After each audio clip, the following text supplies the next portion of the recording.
Chapter 329, Beautiful Rose Wall, Have Western Food Together _. The game console had a black and white display screen, containing games like Tetris, pinball, shooting, racing, and tank fighting. Gooden was a smart kid. He figured out how to operate it after just a few tries. "Debeo, thank you. I really like this game console." Gooden carefully put the game console into his pocket. Yang Guobao replied with a laugh, "We are good buddies, Gooden, you don't have to be so polite with me." Since it was a gift from Yang Guobao, and Yang naturally did not refuse. She touched Yang Guobao's head and said, "Guobao, thank you." Yang Guobao said, "Sister and Yang, you should call me Debeo." After all, he and Gooden were both men of the dog generation. And Yang chuckled, Okay, Debeo. Yang Guobao then asked, "Sister and Yang, where are you going?" And Yang replied, "I thought of taking a walk on the mountain." "Oh Gooden, do you know where there are wild roses on the hill?" Having grown up here, Gooden knew the environment of the mountain much better than Yang. Hearing this, Gooden scratched his head in confusion. "Wild rose? What is a wild rose?" And Yang thought for a moment, then said, "It's spiked mallow. Do you know where the spiked mallow is on the mountain?" Spiked mallow is another name for wild rose. In the countryside, wild roses are called by this name. Sure enough, as soon as she mentioned spiked mallow, Gooden understood immediately. "Oh, Sister and Yang, you mean spiked mallow? I know where it is, I'll take you there, but the spiked mallow is not blooming now, Sister and Yang, why do you want spiked mallow?" And Yang explained with a smile, "I want to dig up the spiked mallow to build a rose wall." Yang Guobao followed behind saying, "Sister and Yang, Gooden, I'll go with you." "Sure," and Yang nodded. The three of them, one adult and two kids, walked towards the mountain with cheerful steps. It was April, the snow had melted, tender green grass was quietly poking out of the ground, the clear call of birds echoed through the woods, giving a sense of vibrant life. "Wow! What bird is that? Is that a phoenix?" It was Yang Guobao's first time in the mountains and he found everything exciting. And Yang explained with a smile, "That is a golden pheasant." Yang Guobao then said, "Let's catch a golden pheasant to play with?" Gooden immediately stopped Yang Guobao's dangerous idea. No, the golden pheasant is a national second-class protected animal, it's punishable by imprisonment to catch it. The villagers of Jianghu village were especially conscious of protecting wildlife. No one in the village poached wild animals covertly. Hearing this, Yang Guobao had to abandon the idea. After a while, Gooden led Yang to a large bush. "Sister and Yang, this is the spiked mallow bush." And Yang grabbed a small hoe and began to dig out the wild roses. As Gooden and Yang Guobao didn't have any tools to help, the two boys decided to play somewhere else. In no time Yang had dug up a full box of wild rose seedlings. At this moment Yang Guobao and Gooden came running happily, each holding two plants that resembled an orchid. "Sister and Yang, look, we found orchids." "Sister and Yang, well, give them to you for planting." "Thank you." And Yang reached out to take them, thinking of planting them in her yard. Gooden then said, "Sister and Yang, let me carry the box for you." The box Yang was carrying was full of wild rose seedlings, it looked very heavy. With him, a sturdy young boy around, how could they let a girl do such heavy work? And Yang grinned, "No need, Gooden, you still need to grow taller. If you carry something so heavy, be careful, you might end up not growing tall." Gooden insisted, "Sister and Yang, it's really okay, I'm very strong." He had often done hard work at home. And Yang reached out and gave Gooden's head a rub. "Sister and Yang knows you're strong. But we're going downhill now, it's dangerous for a child to carry so much. I can do it myself. You and Debeo can walk ahead and lead the way. Consider it as being Sister and Yang's little flower protectors." Upon hearing this, Gooden relented and walked up front with Yang Guobao, each holding a stick, acting as Sister and Yang's flower protectors. Once they arrived home, Yang began to plant the wild roses. Yang Guobao and Gooden also helped with their little hoes. Gooden, who grew up in the village, was as efficient at the work as an adult, while Yang Guobao, having grown up in the city, was a bit clumsy with manual work. Chapter 330, Beautiful Rose Wall, Have Western Food Together _3. Yang Guobao, and Gooden were busy planting flowers at the front, with Tsuehua following behind to water and fertilize them. She had no idea what Yang was up to, but whatever it was she would support unconditionally. Although Tsuehua couldn't cook as well as Yang, she was quite a pro when it came to nurturing plants. After all, she used to be a farmer. She knew what kind of fertilizer could make wild roses grow faster, and what kind of pesticide could keep bugs away from them. After planting the wild roses, and Yang went to the yard and picked out a spot to plant 2 orchids. Once everything was done, and Yang thought of a new idea when she saw a pile of timber lying nearby. She moved 8 large logs to the corner and then went to borrow tools like a saw and planer from the carpenter who was building a house. As the carpenter was measuring a wooden template, he curiously asked, Yang, what do you need these tools for? The tools for sawing wood were as sharp as a knife. It was not safe for a girl to handle such tools. And Yang explained, I'm thinking of making a swing. A swing? The carpenter scratched his head. What kind of swing do you want, Yang? When I have some free time I can make one for you. Making a swing was not only technical but also required physical strength, and Yang was just a little girl after all, she could hardly make it on her own. This was a job for men. And Yang smiled and said, Thank you, but I want to try it myself. When I hit a snag I'll come to ask for your help. All right. The carpenter handed Yang the tools. Yang took the tools and politely said thank you. In fact, Yang had made a swing in her previous life. However, she had not done it for a long time and was a bit rusty with the methods. As she was sawing and planing the wood, Yang Guobao and Gooden squatted nearby and watched. Sister Yang, can you really make a swing? Of course. Yang Guobao affirmed. Sister Yang is the most capable person in the world. The original baking oven was jointly made by Yang and Yang Guobao. In April, the weather started to warm up slightly, and because Yang was doing physical work, her forehead was soon covered with sweat beads. Yang took off her outer jacket, revealing a white sweater beneath, and tied up her black hair into a bun, exuding a youthful aura. When Mo Baichuan appeared at the entrance to the Ni family courtyard, he was greeted by this sight. The girl in front of him left him slightly dazed. Just then, the door next to the courtyard opened, and a beautiful middle-aged woman carrying a child walked out. Upon seeing Mo Baichuan, she paused. Who are you looking for? It was not difficult to see a resemblance to Yang in the woman's eyes. I'm looking for Yang, Mo Baichuan replied. He initially thought of politely greeting her, but on second thought he didn't need to please Yang specifically. If anyone should be trying to please, it should be Yang trying to please him. Him deigning to come personally was already giving enough face to Yang. This young man didn't know his place, Tsuehua thought and frowned subtly, then shouted for Yang, Yang, come quickly, someone's looking for you. I'm coming. Yang put down the tools in her hands, turned around and walked towards the entrance. Who's looking? Upon seeing Mo Baichuan, she stopped in her tracks. What are you doing here? Seeking attention? Even now, Yang still didn't think much of Mo Baichuan. Even if Mo Baichuan was the nephew of Mo Qixin. Mo Baichuan saw the surprise in Yang's eyes. Surprise? Shouldn't Yang be thrilled and flattered?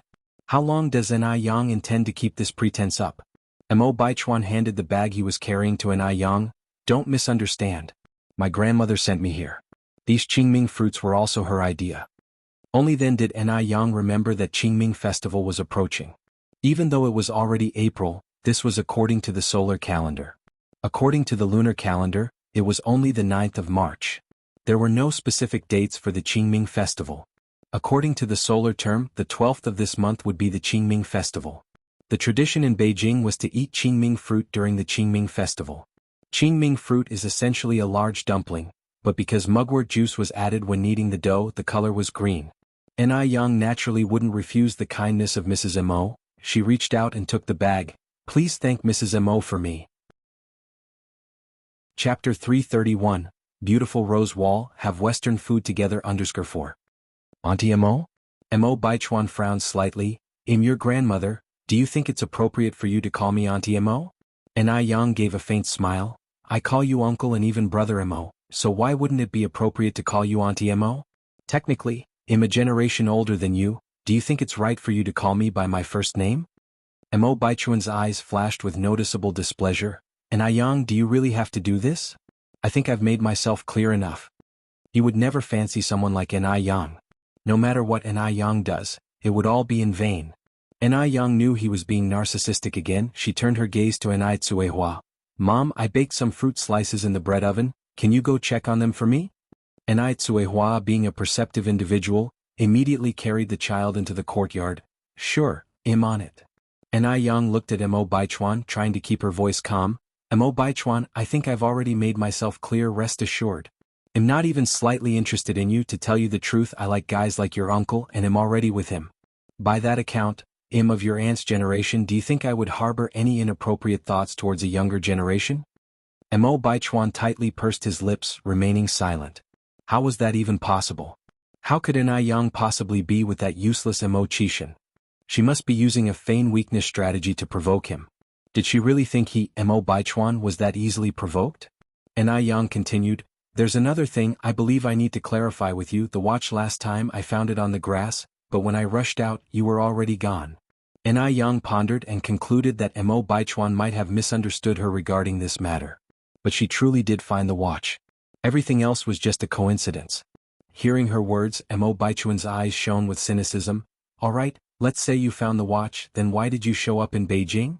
Accidentally preparing breakfast for Granny Mo, and then saving Mo Hudi. This was clearly An Yang deliberately trying to get close to him. An Yang was amused by his accusation. Why can't I come to Beijing? Does the entire Beijing belong to your family?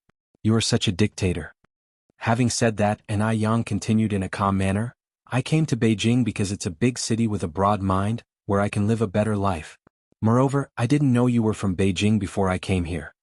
Mo Baichuan looked at An Yang, continuing his interrogation, then why didn't you leave immediately after seeing me in Beijing? Leave? An Yang was again amused, why should I leave? Does the whole of Beijing belong to you, Mo Baichuan? Mo Baichuan, you can be anything in this world, but there's one thing you must never lack. Do you know what that is? Considering Mo Baichuan is Mo Qishan's nephew, An Yang wanted to have a proper conversation with him, but this guy simply wouldn't give her a chance. After all, it's better to resolve misunderstandings than keep them. If Mo Baichuan was going to continue being like this, then she wouldn't be polite anymore. Mo Baichuan stared at An Yang, his eyes full of scrutiny. An Yang continued, that's self-awareness, the wise know others, the enlightened know themselves. An Yang, I admit your feign weakness strategy did attract me, but you should understand the principle of quitting while you're ahead. If you keep going like this, you're only going to outrun yourself. You might even end up shooting yourself in the foot. Having said this, Mo Baichuan continued, I'm willing to give you a chance to get close to me. Whether you can seize it, that's up to you. Although my wife has to be from a prominent family, if you're willing to work hard, who knows, you might be able to reach the position you want. Although Mo Baichuan truly despised An Yang's approach of getting close to him, he had to admit she did attract him. As long as An Yang could mend her ways in the future, he believed he could reluctantly try to accept An Yang. Of course, whether she could seize this opportunity was up to An Yang herself.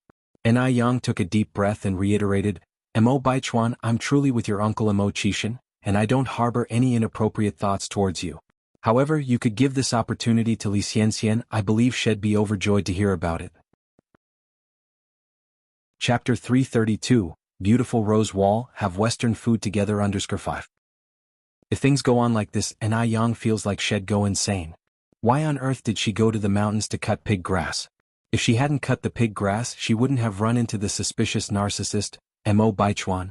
Are you being jealous of Li Xianxian? Mo Baichuan narrowed his eyes. Oh my God. An Yang almost lost her patience. I feel like I've made it clear enough. Can you please stop being so narcissistic? She was going crazy. Why were simple truths so hard to articulate to Mo Baichuan? An Yang. It wasn't just An Yang who was speechless, Mo Baichuan was too. Despite the circumstances, she was still playing hard to get. Was she waiting for him to chase her? Want him to chase her? That was impossible. Impossible in this lifetime. I've made myself very clear, can't you stop pretending? Are you not tired of it? An Yang, this is so hard. I'm having such a tough time. The gate is over there, hope you find your way out. With that said, An Yang closed the courtyard gate. She couldn't entertain Mo Baichuan too much because no matter what she did, he always interpreted it as deliberate seduction or playing hard to get. So she had no choice but to ignore him. Mo Baichuan looked at the tightly closed gate, his eyebrows furrowing deeply. What was An Yang trying to do? He had already lowered himself so much, but she kept playing hard to get. Didn't she realize she was overdoing things? An Yang, you'll regret this. With those words left behind, Mo Baichuan stormed off in a huff. He firmly believed that An Yang would eventually give in and come looking for him. As for whether or not he'd give An Yang a chance at that time, that was another matter. An Yang in the courtyard squinted slightly. As she had been standing there talking to Mo Baichuan for a good while, An Yang now felt cold. She put her coat back on and continued making the swing. Just then Anai Tsuehua came over from next door holding a child. Yang, has that young man just now left? Yeah. Anai Yang nodded. Yang, who is he? Why did he bring you ripe Qingming fruit? Anai Tsuehua asked curiously. Anai Yang explained, he's Brother Mo's nephew. The ripe Qingming fruit was sent by Granny Mo. Oh, I see. Anai Tsuehua nodded thoughtfully, so he's Xiaomo's nephew. He's so inferior to Xiaomo. No manners at all, as if someone owes him money. Anai Tsuehua appreciated the young man Mo Qishan much more than Mo Baichuan. Anai Yang nodded in agreement. Indeed, he's so much worse than Brother Mo. Seeing Anai Yang like this, Anai Tsuehua felt much more relieved. She was afraid Anai Yang would foolishly fancy a clueless youngster like Mo Baichuan. Mo Baichuan was clearly a strong machismo type, who would surely not know how to pamper his wife in the future. By the way, Yang, what are you doing? Anai Tsuehua asked again. Making a swing. Anai Yang looked up and pointed at little Anai Yun's nose, making a swing for our little Yun to play. Little Anai Yun giggled when Anai Yang teased her. Auntie Hua, let me hold my little sister. Yang Guobao spread his arms out. Anai Tsuehua carefully handed the baby over to Yang Guobao. Little sister, do you remember me? I'm your big brother Guobao. Little Anai Yun looked at Yang Guobao and then started to laugh loudly. Little sister, I am your big brother Gooden. Gooden joined them from the side. The two of them played with little Anai Yun joyfully. About 2 hours later, Anai Yang finally finished the swing. Gooden, Guobao, you two come over and give it a try. Anai Yang called Gooden and Yang Guobao over. The two happily ran over, climbed on the swing with Anai Yang pushing from behind. Wow. So high. The swing is so fun. Sister Anai Yang is so amazing. After a while, Yang Guobao and Gooden slid down from the swing and pulled Anai Yang onto the swing. Sister Anai Yang, hold on tight. We're going to start pushing. The gentle breeze lifted her dancing black hair, creating a stunning visual against her flawless face. The feeling of swinging was quite extraordinary. When reaching the highest point, she felt as though she was soaring, turning all her worries into a swift wind by her ear. The construction workers on the second floor making the house were all shocked when they saw this scene. Especially that carpenter from before. Originally he thought Anai Yang would need his help to make the swing. He didn't expect that Anai Yang was so capable. Chapter 333, Beautiful Rose Wall, Have Western Food Together _6. Someone just built a swing set all by themselves. If this were in ancient times, she would definitely be considered a female general. Impressive. Really impressive. By the time she finished constructing the swing, it was already evening and Anai Yang began to cook. The workers were not eating at their house that night, so she only needed to prepare 3 dishes and a soup. Anai Yang quickly put together the menu. One was for breast enlargement, one for slimming, and the last was a soup to reduce dark circles under the eyes. In the evening after dinner, Anai Tsuehua came out of her room holding her nose. Yang, what was that thing you brought back from Guangguan last time? Stinks. Stinks? Anai Yang wrinkled her brows. He'll go check. Anai Tsuehua pointed at the big bulky thing in the corner which was covered in spikes all over. Yang, look at this thing. Stinks. Anai Yang took a look and realized it was a durian. She had brought it back, unripe, from Guangguan last time, and left it at home for a few days to ripen. The smell indicated it was now ripe. Mom, this isn't a stench, it's fragrance. Anai Tsuehua incredulously replied, It's so stinky and yet you call it fragrant? Anai Yang explained, Mom, this is called durian, it's a fruit from the tropical region. It smells bad to some people but it tastes nothing but delicious. Really? Anai Tsuehua was doubtful. She suspected her daughter was teasing her, but she had no evidence. Anai Yang moved the durian to the table while smiling. It's really true. Mom, will cut the durian open. You go call Auntie Anai and let her taste this exotic fruit. Anai Tsuehua replied, Invite Aunt Anai to eat something this stinky? What if it upsets her stomach? Anai Tsuehua was obviously uneasy, having never had durian before. Because it really stinks. Anai Yang smiled and said, I promise you'll feel different after just one bite. Doubtful but curious, Anai Tsuehua went to find Anai Qingui with her child in her arms. After a short while Anai Qingui arrived. What's that smell, it's so strong? Anai Tsuehua replied, It's a durian. I told her we can't eat it, but Yang insisted it's delicious and asked me to call you over. Auntie and I here, try a piece of durian. Anai Yang handed Anai Qingui a piece of durian. Anai Qingui took the durian and said delicately, This thing, it's a bit smelly. Not just a bit, it was really stinky. Anai Yang handed a piece to Anai Tsuehua and said with a smile, "The durian smells bad but it tastes delicious. And Anai, you'll find out once you take a bite." Anai Chingue swallowed, unable to believe what he was hearing. This thing didn't look appetizing at all. Anai Yang took a big bite of the white, pulpy fruit. The luscious, sweet flavor felt just like eating ice cream. No matter how times change, the taste of durian remains the same. It was a taste she missed and couldn't help sighing. "It's actually really good." "Is it really that good?" Seeing her eating it like that, Anai Chingue took a small piece and put it in his mouth. The taste wasn't as bizarre as he imagined. Another bite, it was a tad sweet. Just like that, Anai Chingue was taking one bite after another, unknowingly polishing off the entire piece of durian. Surprised, he said to Anai Yang, "Yang, this is actually really good." The texture was really unique. Unlike any other crisp fruit, this felt soft and creamy, offering an entirely different flavor. Seeing Anai Chingue had finished the entire piece, Anai Tsuehua also decided to taste it. She suddenly discovered that the taste was actually bearable. So, the three of them ended up devouring the whole durian. "It was really good," said Anai Chingue sitting in the chair. He then asked, Yang, how did you know this was a delicious fruit? Such a stinky fruit, anyone else wouldn't dare to try it." But Anai Yang was different. She brings surprises every moment. Anai Yang replied with a smile, "This is a special product of Guangguan. I bought it home to try because people said it was delicious, and as it turns out, it really is." The next day, Anai Yang took Anai Tsuehua and Anai Yun to the city. "Mom, these are the new shops I bought." Anai Yang took Anai Tsuehua in front of two new shops. Anai Tsuehua stood in front of the new shops with mixed feelings. Somehow, she was reminded of the days she spent with her daughter in Dam Village. Back then, she could never have imagined that one day she would live the life she was living now. "Mom, let's go in and take a look." Anai Yang led Anai Tsuehua into one of the shops. The person in charge of the renovation was Wang Tainia's nephew, Zhou Dehua. Zhou Dehua was a reliable person just like Wang Tinio. He was very grateful to Anai Yang for giving him this opportunity to make money. Yang, you're here, who is this?" Zhou Dehua warmly greeted. Anai Yang introduced him. "Uncle Zhou, this is my mom." "Mom, this is Uncle Tainia's nephew." Zhou Dehua replied, "Nice to meet you, Anai. Just call me Xiaozhou." "Xiaozhou, you guys have been working hard these days." Zhou Dehua replied with a smile, "Not at all. You've paid us, so this is the least we could do." Anai Yang not only paid them but also paid them 3 times the market price. Therefore the workers were filled with energy while working. Anai Yang took Anai Tsuehua for a tour around the shop, and then they went to the physical store of Ice Silk Fair Skin in the mall.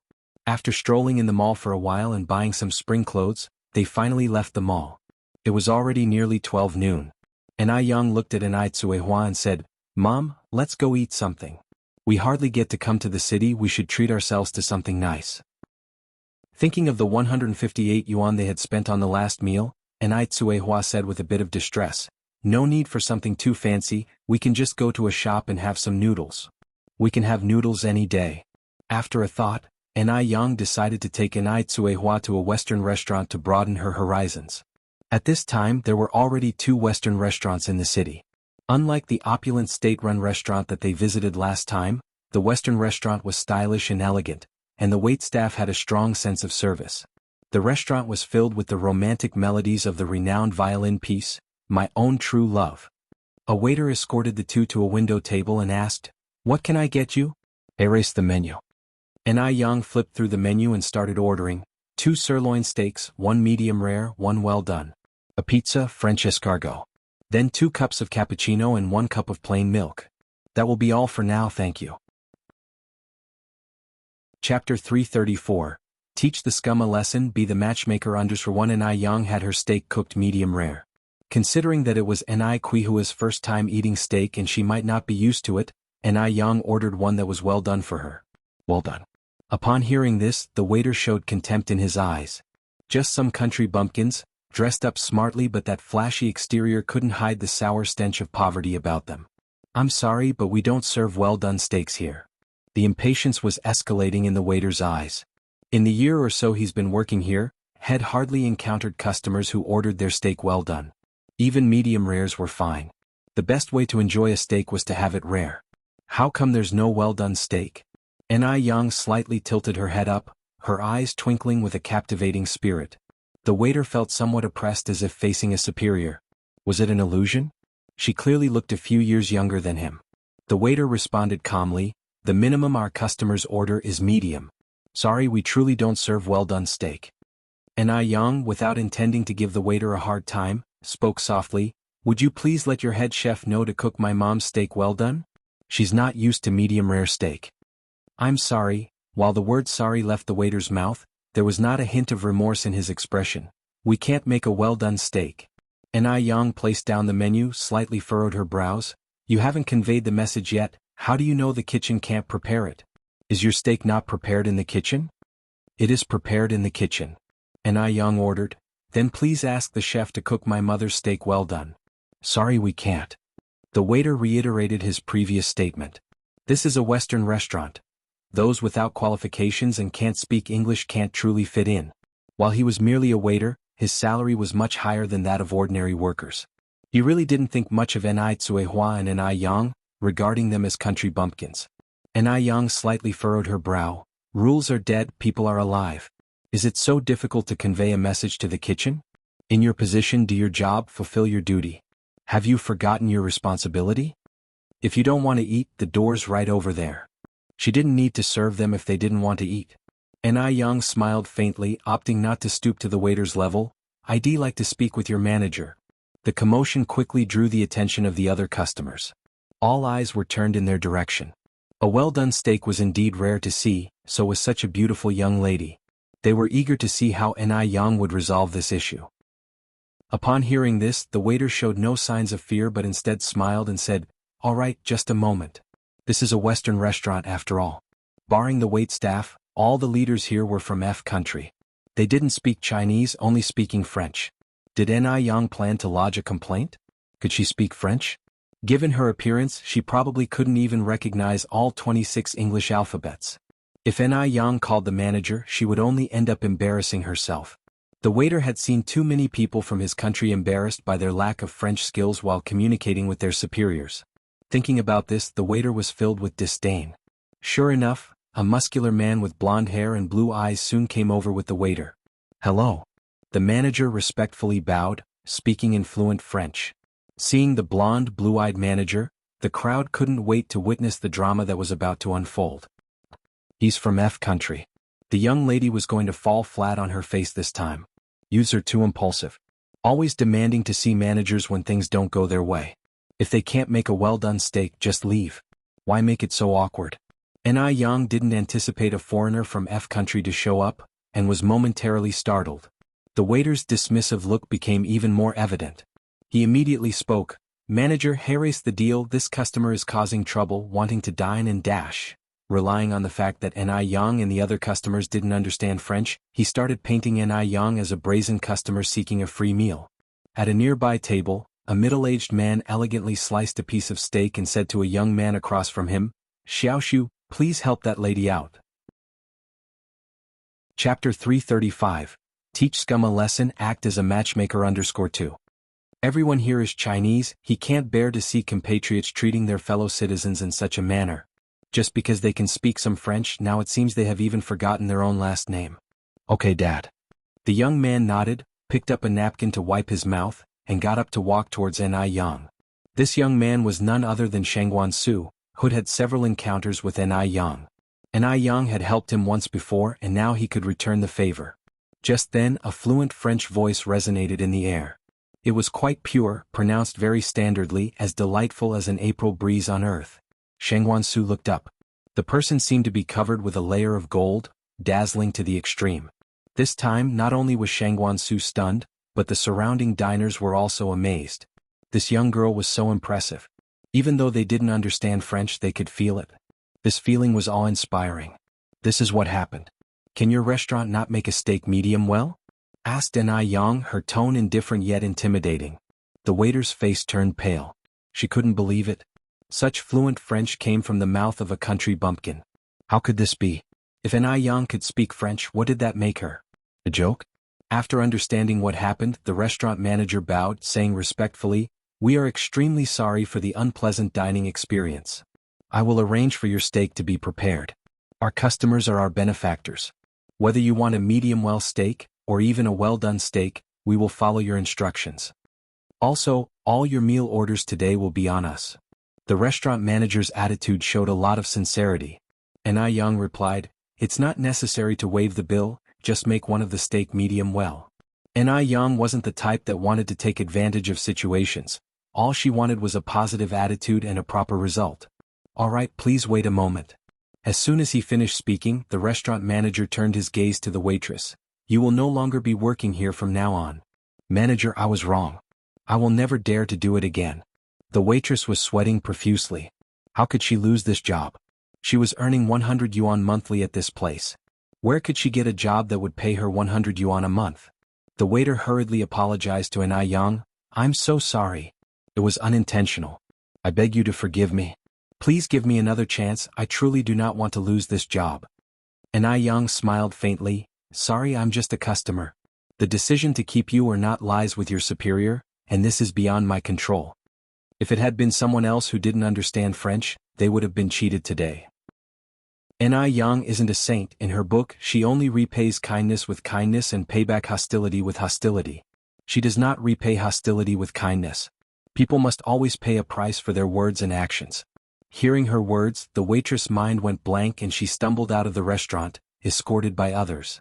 Shang Guansu returned to his own seat, but the surprise on his face had not completely faded. How should he put it? He really hadn't expected that N.I. Yang could speak French, and she did it so well too. Shangguan's father, Shangguan de Hui, also had an admiring look in his eyes. This young girl really was an exceptional talent.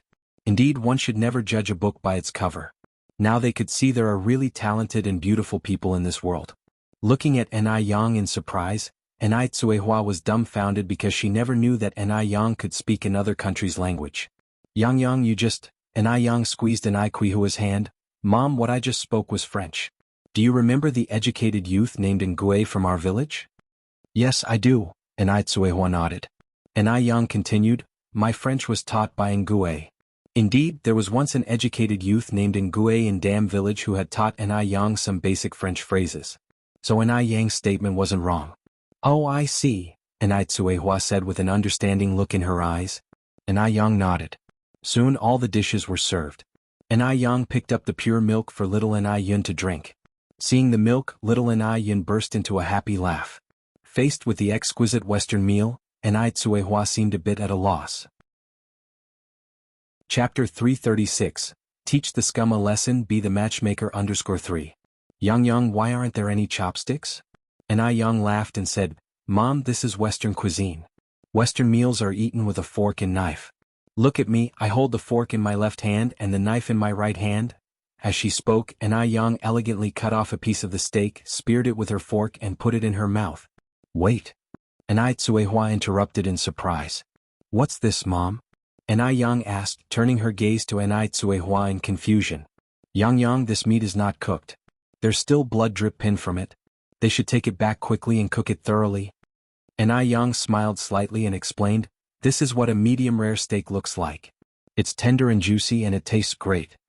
N.I. Tsuehua expressed her confusion. "How can you eat the beef that isn't fully cooked? What if it got you sick? What if you catch mad cow disease?" N.I. Yang responded, "Mom, that's a misconception. In fact, a medium-rare steak is not only edible but also much more flavorful and nutritious than fully cooked beef. It's like the durian we had last night. It doesn't look appetizing but it tastes wonderful." N.I. Tsuehua frowned slightly. "Really?" N.I. Yang continued to encourage her. "Why would I deceive you? Mom, try the steak on your dish." N.I. Tsuehua was hesitant. No matter what, she still can't accept raw, bloody meat. The very sight of it made her skin crawl. N.I. Yang reassured her. "Mom, don't worry. What I ordered for you is medium well. It won't be bleeding." N.I. Tsuehua finally relaxed, picked up the knife and fork, and began to cut the steak as she had seen N.I. Yang do it. N.I. Yang had made it look straightforward while cutting, but when N.I. Tsuehua tried it, the utensils seemed to have become dulled. N.I. Yang got up with a chuckle, went to N.I. Kuihua's side, slightly leaned over and gently guided her hand to teach her how to operate the knife and fork. "Mom, like this and then this." After a moment, the entire steak was cut into nice little pieces. N.I. Tsuehua stabbed a piece of beef and put it in her mouth. The beef was sprinkled with lemon juice and black pepper, so it didn't have a gamey taste, and it was neither tough nor chewy. The taste was indeed way better than that of the soy sauce beef and braised beef she was used to. and Ai Yang handed her a piece of steak from her dish. Mom, now try this medium-rare piece. And Ai Tsuehua hesitantly accepted it, closed her eyes and slowly chewed it in her mouth. The taste. It wasn't bad at all, just like what Ai Yang had described. The texture was excellent, tender and juicy, and it was delightfully bouncy when she bit into it. Even though it tasted great, Ai Tsuehua still preferred the medium well-done beef. The idea of eating raw meat was a mental block she still hadn't been able to get over. Seeing Ai Kuihua's reaction, Ai Yang didn't force her and continued to teach her how to eat escargot. In Western cuisine there's a particular way to eat escargot too. Like common people eating river snails, they can get the meat out in one slurp, but for eating escargot there are special tools involved. Looking at the 6 big escargots in the dish, Ai Tsuehua expressed her astonishment. Yang, why are these river snails white? It's not that Ai Tsuehua hasn't seen escargot before. But these escargots were so big and unlike the ones she had seen in the fields, she mistook them for river snails. Ai Yang explained, Mom, these are escargot. Hearing this, Ai Tsuehua was completely floored. Escargot? Escargot is the term used in the local dialect for snails. Ai Yang nodded, yes, escargot. But don't worry Mom, these are not like the wild snails. These are edible ones and their English name is Helix pomatia. Can escargots be eaten as well? Ai Tsuehua conveyed her doubt. Foreigners are too strange. They eat things no one else does. Eating the raw meat that was still bloody seemed bad enough, but now even escargots are being thrown in the mix. How frightening. Ai Yang expertly chose a piece of escargot and handed it to Ai Tsuehua. Mom, give this a try. Ai Tsuehua repeatedly refused. No. In the countryside even ducks don't eat escargot. Ai Yang laughed. Mom, do you know how much each of these escargots cost? If you don't eat them there's no way I can eat all 6 by myself. How much? Ai Yang said, 28 yuan each. What? 28 yuan each? Ai Tsuehua looked incredulously. Ai Yang nodded. Then this whole dish would be 168 yuan? Ai Yang continued to nod her head. We only spent 158 yuan for dinner at the state-owned restaurant last time, but now a plate of escargot meat costs 168 yuan. It's just too expensive. Chapter 337.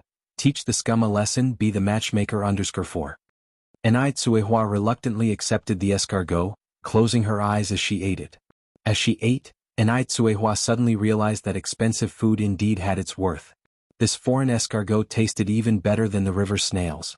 While indulging in French escargot and rich, aromatic cappuccino with a violin playing gracefully in the background, Ai Yang experienced relaxation like never before. When the pizza was delivered, Ai Tsuehua thought it was a pancake. Ai Yang laughed as she explained it was pizza. Ai Tsuehua uttered astonishment at her own lack of knowledge. Ai Yang said, Mom, Western food has just started to penetrate our domestic market. There are only 2 places in Beijing that serve it. It's quite normal for you not to know, knowledge grows gradually, one can't grow fat with a single gulp. Not only does Beijing have Western food but also Japanese food. Ai Yang thought about it and decided to take Ai Tsuehua to try Japanese food during their next trip to the city. After dinner, as they were leaving the restaurant, Ai Yang noticed a movie theater's poster. The large poster advertised 4 big characters. The Shaolin Kid. Mom, let's go watch a movie, Ai Yang suggested, turning her gaze towards Ai Tsuehua. Ai Tsuehua instinctively declined. It's getting late, let's go home. Ai Yang, arm in arm with Ai Tsuehua, urged, Come on Mom. One movie ticket costs only 30 cents. To the former Ai Tsuehua, 30 cents was a considerable sum, it could even be called a fortune. But for Ai Tsuehua now, it was nothing compared to the 168 yuan they just spent on a plate of French escargot. Alright, let's go. Ai Tsuehua agreed, laughing. Ai Yang went to buy 2 movie tickets. The cinema was large, but not many people were inside, half of them were couples who came together. Little Ai Yun was very understanding, completely quiet throughout the movie, attentively watching the big screen as if she understood everything happening. The shooting location of the Shaolin Kid was Guilin. The scenery was very beautiful. Watching the scene of the pig cage dunking, Ai Tsuehua couldn't help but tear up. Luckily, only that scene was sentimental, the rest of the movie was comparably breezy and humorous. Watching the movie was refreshing both mentally and physically. After the movie, Ai Yang took Ai Tsuehua to the flower market where they bought some peach, apple and pear saplings. As they passed a funeral supply store, Ai Tsuehua said, Yang, wait outside with Yun Yun. All right. And Ai Yang nodded, reaching out to carry little Ai Yun. And Ai Tsuehua turned and went into the funeral supply store. When she came out again, she had an additional large bag in her hand. Once they were home, and Ai Tsuehua opened the bag. Inside were some paper ingots and spirit money, along with 5 blank spirit tablets. Then Ai Tsuehua continued, Yang, the Qingming festival is coming soon. We should set up the spirit tablets for your grandparents and the 3 sisters. On the day of the festival we will burn more paper money for them. Though Ai Tsuehua was fully aware that she was an abandoned child, she was still raised by her adoptive parents. It was only right to set up spirit tablets. This was the first time Ai Tsuehua spoke to Ai Yang about the 3 abandoned siblings. Ai Yang responded, Mom, are you sure I lost all 3 sisters? Even in the countryside, not every abandoned child left in the wilderness dies. They might not have all passed away. At that time, Ai Yang was too young and naive to know where exactly the 3 sisters were abandoned. If they weren't abandoned on the back mountain, there might be a chance that they survived. Ai Kuihua's eyes immediately turned red. She choked out the words, After your 2nd, 3rd and 4th sisters were discarded, I also secretly searched in the back mountain, but I couldn't find them anywhere. There are so many wolves on the back mountain. Those were 3 unfortunate children born to her, their useless mother. Ai Tsuehua usually only let her tears flow late at night when everyone else was asleep. But today she couldn't hold back. As a mother, every time she thought of her 3 unfortunate daughters, her heart ached unbearably. After all, they were her flesh and blood. Ai Yang responded, Perhaps they weren't abandoned on the back mountain at all. Mom, don't be so pessimistic. For all you know, my 3 sisters might still be alive. Upon hearing this, Ai Tsuehua seemed to glimpse at redemption. Could they really be alive? She didn't know. Ai Tsuehua said, If your 2nd sister is still alive, she would be 17 this year. The 3rd sister would be 16, and the youngest, the 4th sister, would just turn 12. Ai Tsuehua clearly remembered their birth dates. Chapter 338, Teach the Scum a Lesson, Be the Matchmaker _5. She only despised herself for being too weak, for failing to protect her own children. She let them be born unwanted by anyone. Ai Yang said, Mom, don't be upset. Our 3 younger sisters, they have their own luck. They'll be fine, perhaps we'll even find them in the future. Ai Tsuehua wiped away her tears, I no longer hope to find them. All I wish for is their well-being in this world. Mom, rest assured, our 3 sisters must still be alive, they are all living well. Ai Yang embraced Ai Tsuehua. Ai Tsuehua sobbed uncontrollably. It started to drizzle on tomb sweeping day. The weather was a tad chilly. The mood matched that poem. During tomb sweeping day, rain trickles down, travelers on the road are filled with sorrow. Ai Yang pulled out a coat from the cupboard to wear again, and followed Ai Tsuehua outside to burn paper money. Because Ai Tsuehua believed her 3 daughters were still alive, she did not prepare spirit tablets for them. She only honored the spirit tablets of her foster parents. Days flew by. In a blink of an eye, half a month had passed. The 2 shops in the city were already renovated. All that's left was for Ai Yang to pick a day to open. Ai Yang chose the 6th day of May. There were still 5 days left before the opening. New shops meant hiring new employees. According to the 3 people per shop standard, Ai Yang still needed to recruit 6 more people. Naturally, these 6 people would be from the village. Ai Yang offered high salaries, so the women in the village were all willing to help Ai Yang. New employees needed to familiarize themselves with the work environment early on, so Ai Yang took them to the milk tea shop and noodle restaurant to help out the very next day. After working for 3 days, the 6 people had all become familiar with their job. Ai Yang then led them to the new shop to prepare for its opening. These 6 people were Lu Chuanfen, Zhao Hui, Lu Chui, Wang Ryu, Sun Xiaoyu, Wang Dongji. They were all honest and humble people who were grateful to Ai Yang. Therefore, Ai Yang felt secure leaving the shop in their hands. The day before the opening, Ai Yang bought some braised meat for everyone to take home. Everyone took their meat home, while Ai Yang stayed in the shop to deal with some minor details. Yang, is your shop really opening the day after tomorrow? Zhou Xiaoyin, the neighboring shop owner's wife, came over to join the fun. Ai Yang was always enthusiastic and knew how to get along with people. During the renovation, she offered everyone bread and milk tea in consideration of the noise disturbance. This goodwill left everyone with a good impression of her. Ai Yang nodded, yes ma'am. Zhou Xiaoyin continued, Yang, you've prepared so many noodles and milk tea, aren't you afraid you won't get enough customers tomorrow? I don't mean to sound negative, but this shop is rather tricky. Ai Yang laughed, Ma'am, I'm confident that I'll be able to sell everything. After all, Ni Yang didn't believe in the whole feng shui thing. If it really had to do with feng shui, wouldn't all the shops in this row have to close down? Yet she saw other shops doing quite well. Moreover, Ni Yang had spent 3 days doing promotions at the old shop. Ni Yang wasn't worried about her business at all.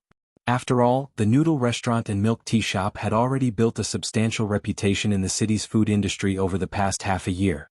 Several imitators had already emerged in the city, yet none of them could match the taste provided here at Ni Yang's. Therefore, everyone preferred to come to Ni Yang's. Zhou Xiaolian gave Ni Yang a look. Yang, you're still too young. There are things you have to believe in. Why don't you burn some things at the front of the shop to ward off evil? Otherwise, I'm really worried. If there weren't problems with the feng shui of these 2 shops, how is it possible that 3 shops opened in a row and all had to close down? Ma'am, Ni Yang continued, I appreciate your kindness, I'll consider it when I get home. Zhou Xiaolian added, Yang, don't blame me for not warning you if you fail to get any business. Then Zhou Xiaolian changed the topic. By the way, Yang, the person who came with you last time, was that your mother? The one who was also holding a baby? Yes, that's my mother, Ni Yang nodded. Zhou Xiaolian thought about how to phrase the next sentence. Yang, what I'm about to say next might be a bit blunt, but I hope you won't take offense. Ma'am, just say what you have to say. Zhou Xiaolian hesitated. Ni Yang poured Zhou Xiaolian a glass of water. Why don't we sit down and talk? Chapter 339. Teach the scum a lesson, be the matchmaker _6. Zhou Xiaolian took a sip of water and sat face to face with Ni Yang at the dining table, feeling less nervous. Then she continued, I've heard that your mother divorced, is she currently single? Ni Yang's expression changed slightly. Worried that Ni Yang might misunderstand something, Zhou Xiaolian hurriedly added, Yang, don't worry, I don't mean anything else. I just think it's a pity for your young mother to remain single. Society has changed now and there are many women who remarry. Auntie, what are you implying? Zhou Xiaolian took another big gulp of water. Yang, let me be straight with you. I have a single man in my family, my cousin. His wife passed away due to complications during childbirth. He has been alone for so many years since then, so I was thinking. Then it dawned on Ni Yang what Zhou Xiaolian was there for. Zhou Xiaolian was proposing a marriage match for her mother, Ni Cuihua. As she concluded, Zhou Xiaolian continued, Yang, you're a sensible child, you wouldn't mind if your mother found a new partner, right? In fact, finding a new partner is a great idea. Wouldn't it be nice to have an extra person who cares about you in the future? My cousin is a handsome man with good character, currently the manager of a state-owned restaurant. If they were to get married, he would certainly treat you and your little sister as his own daughters. Zhou Xiaolian had seen Ni Cuihua in person once before. Despite having 2 children, Ni Cuihua still maintained her beautiful looks and youthful charm. She was extremely pretty. Even though the Ni family status was not high and they were self-employed, the 2 shops run by Ni Yang were profitable. If Ni Cuihua married her brother in the future, all these would become the Zhou family's assets.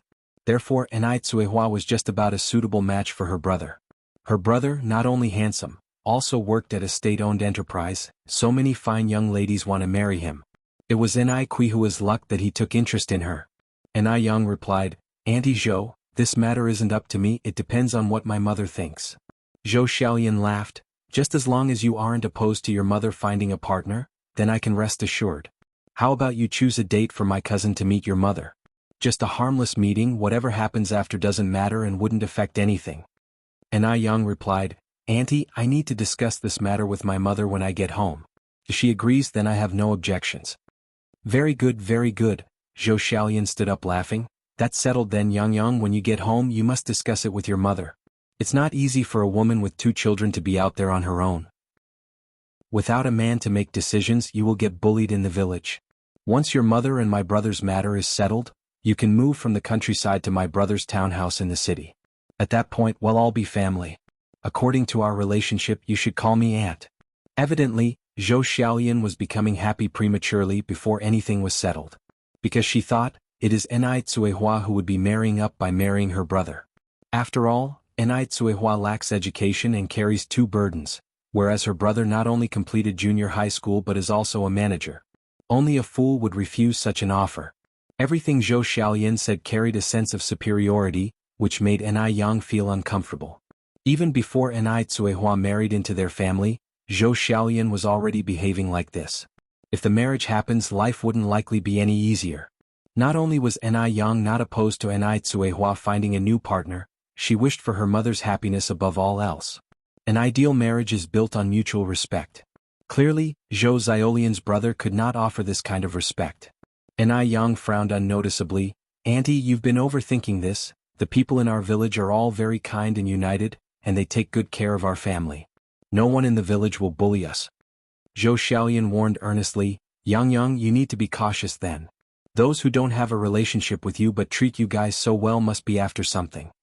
Out of the blue they could be treating Ni Yang and her mother so nicely? After all, Ni Yang's noodle restaurant and milk tea shop have made a lot of money. Ni Yang responded matter-of-factly, "Thank you for your concern, Auntie, but I am capable of discerning right from wrong." Unhappy at the response, Zhou Xiaolian felt somewhat annoyed. She believed Ni Yang was being ungrateful. Ni Yang had this kind of attitude when she was trying to help her in good faith. If it were not for the money that will soon be owned by her brother, she would not bother to give advice. Forget it.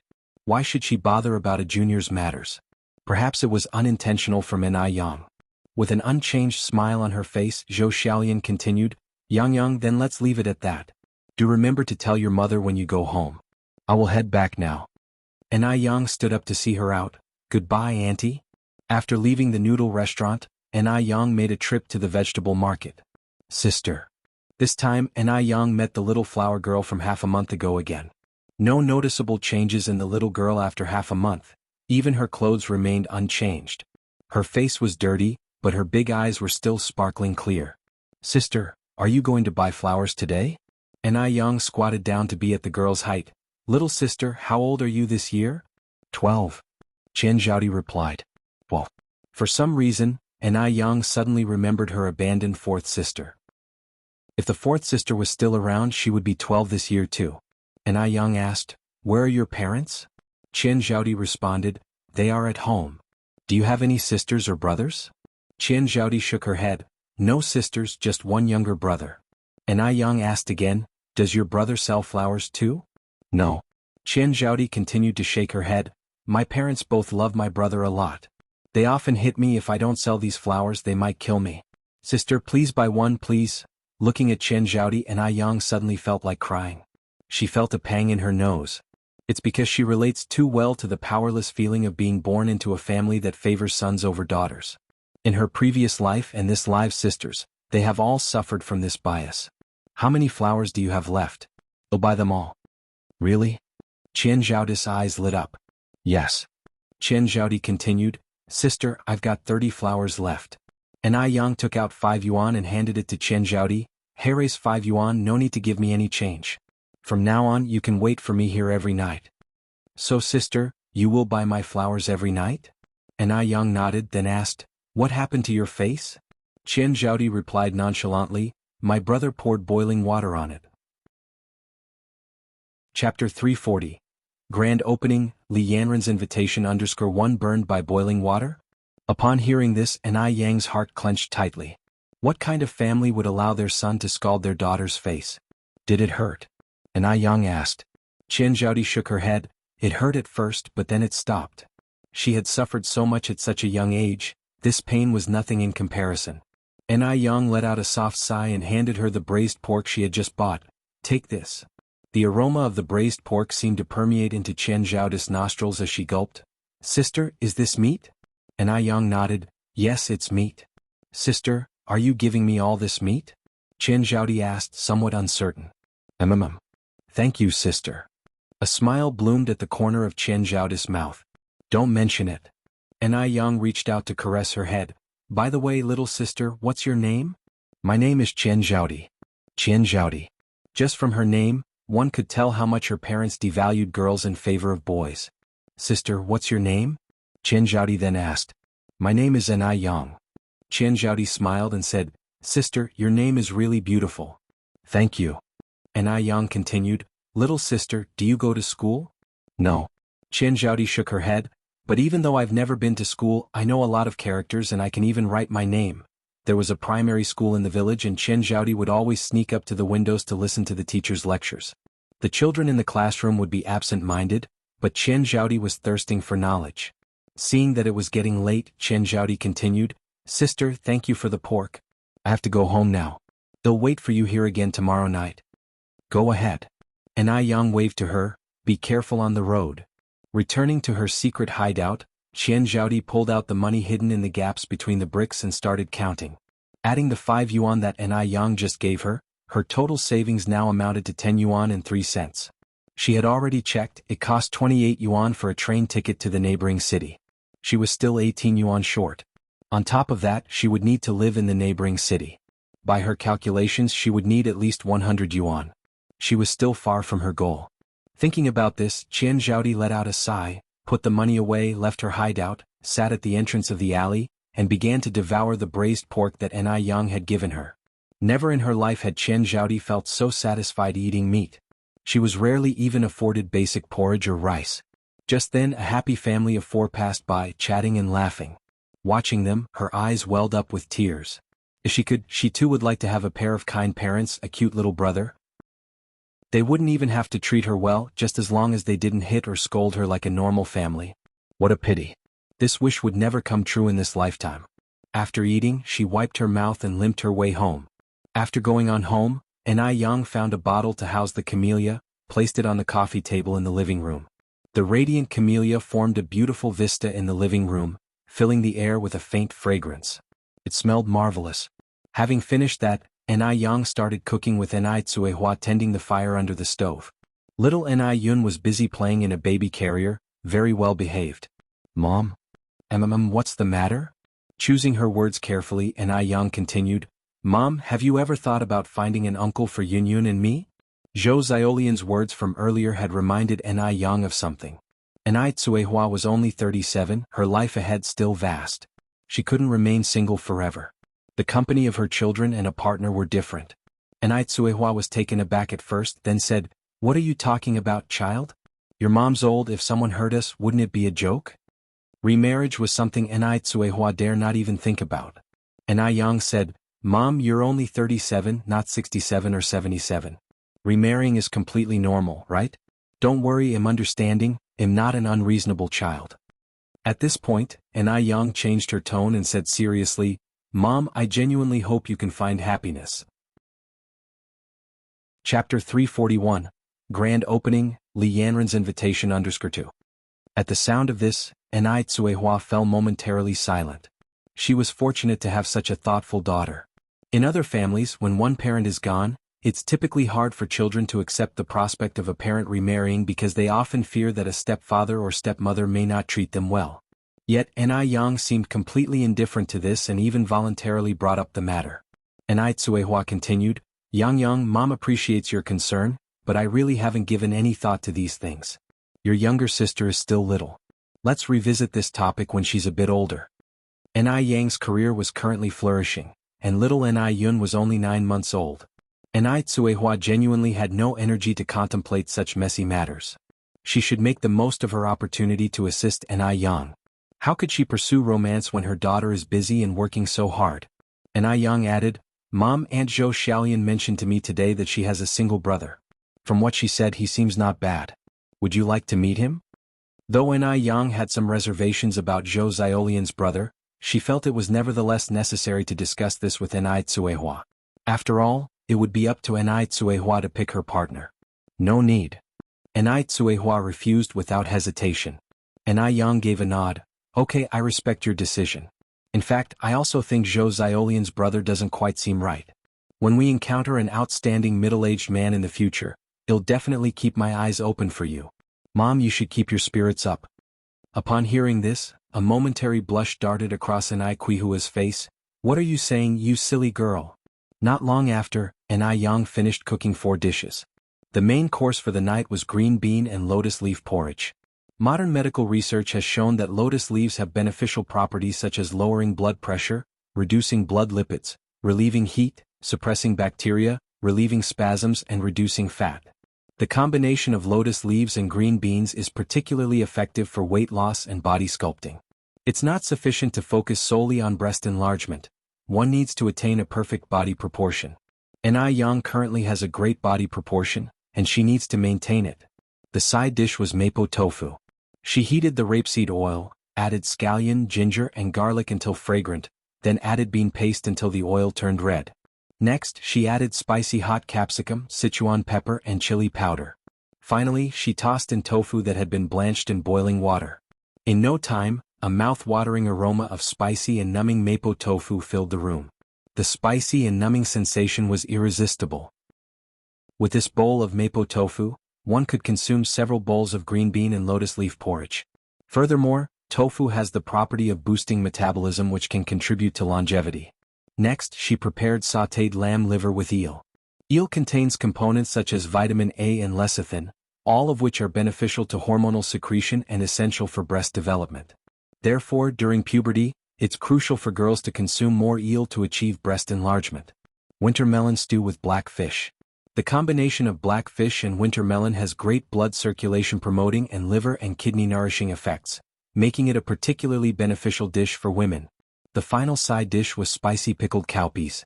For dinner, there were 3 stir-fry dishes and a pickled dish, which made for a highly satisfying meal for the 3 of them. The next day, just as Yang arrived at her shop, Zhou Xiaolian showed up.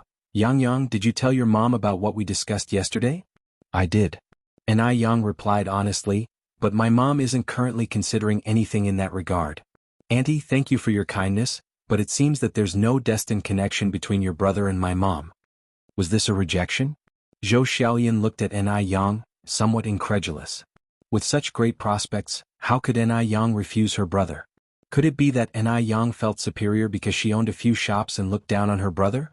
What did ownership of a few shops amount to? A petty proprietor could never compare to her brother, who was a high-ranking official. Or could it be that Yang didn't tell Cuihua about this at all? Yes, that must be it. This seemingly sensible girl was far more cunning than she appeared. Afraid that her mother might treat her badly after getting married, she decided to deceive them all. With a smile remaining on her face, Zhou Xiaolian said, "All right, I understand. They'll be heading back then. Take care, Auntie." The moment Zhou Xiaolian returned to her shop, her husband Li Yinxing came out to meet her. "How did it go? Did you arrange everything?" Zhou Xiaolian shook her head. Li Yinxing said, "I told you earlier, don't harbor unrealistic hopes. With the income her shop brings in each month, do you think she would consider your brother?" With that, Li Yinxing showed 2 fingers to signify a monetary amount. Chapter 342, Grand Opening, Li Yanren's Invitation _3. Zhou Xiaolian continued, "It's not an issue with the women per se, but entirely with that girl Yang. I believe Yang hasn't even talked to her mother about this. Plus, I wouldn't introduce her to my brother if she couldn't earn some money in a month." Besides considering her elder brother's interest, Zhou Xiaolian had her own ulterior motives. After all, everyone is inherently selfish. She coveted Yang's recipe. The recipe for pickled fish noodles and milk tea. Once her brother marries Cuihua, she and Yang would become part of the same family, and naturally there would be no secrets. Once she has the recipes for pickled fish and milk tea, she would just need to sit at home and collect money. "All right, enough with the nonsense," Li Yinxing said impatiently. "Your brother isn't lacking in potential brides. Why are you so concerned for him?" "I'm his sister, how can I not worry?" Zhou Xiaolian glared at Li Yinxing. "I need to go to my mother. And you stay here and look after the shop." Li Yinxing could only shake his head helplessly.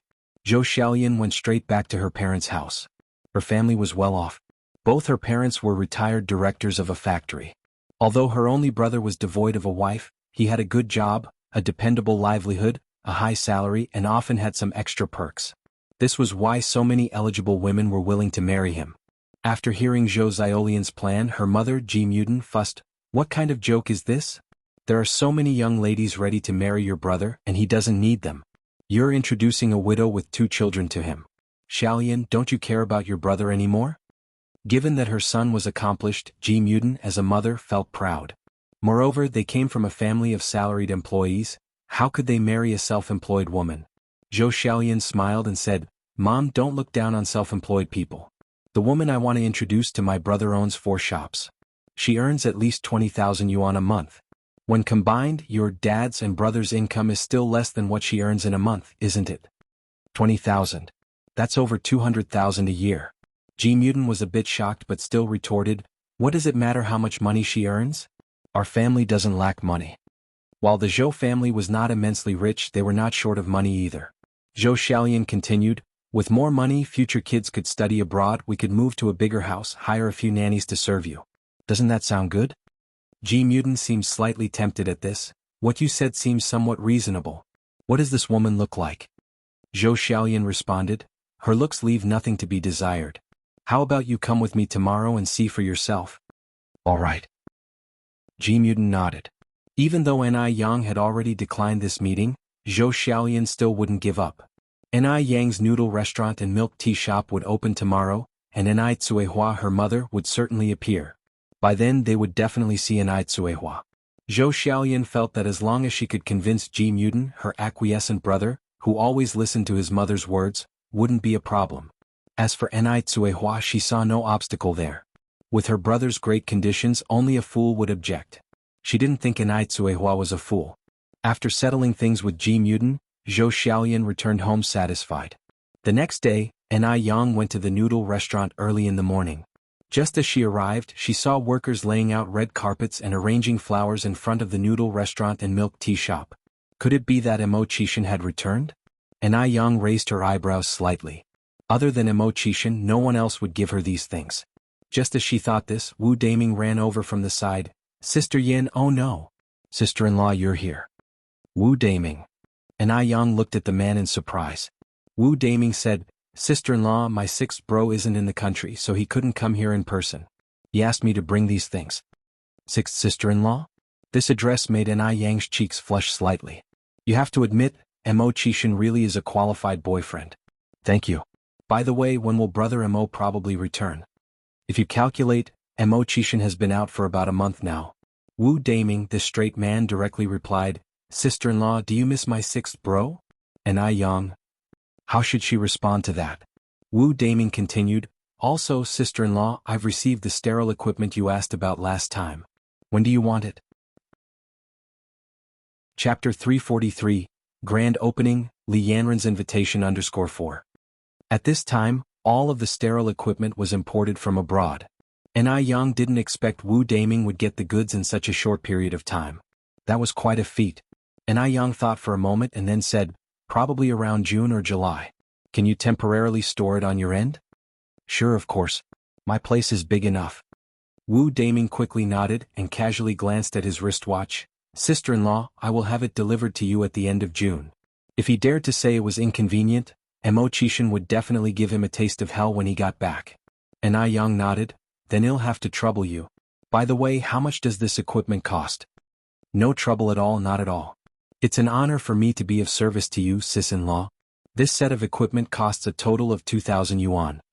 All right. Wu Daming then said, Sis-in-law, while my brother isn't in Beijing, if you encounter any trouble, you can contact me at any time. Erase my number. After he said that, Wu Daming gave Ni Yang a small note. All right, thank you. Wu Daming looked at his watch and said, we're all family here, sis-in-law. You don't have to be so polite with me. If nothing else, I should go now. Mo Chishan had made it clear, under any non-urgent circumstances, he was not to spend more than 15 minutes with Ni Yang. It's already been 12 minutes, he should make his leave. Just as Wu Daming left, Li Yanran, who was holding 2 paintings, came over. Yang. In a few days it was the grand opening of Ni Yang's branch. As her good friend, she naturally had to come and show support. Yanran. Yang, Li Yanran handed Ni Yang a gold-framed painting. In gifting you this 4 seasons of prosperity. May your business prosper and bring you wealthy profits. Ni Yang accepted it.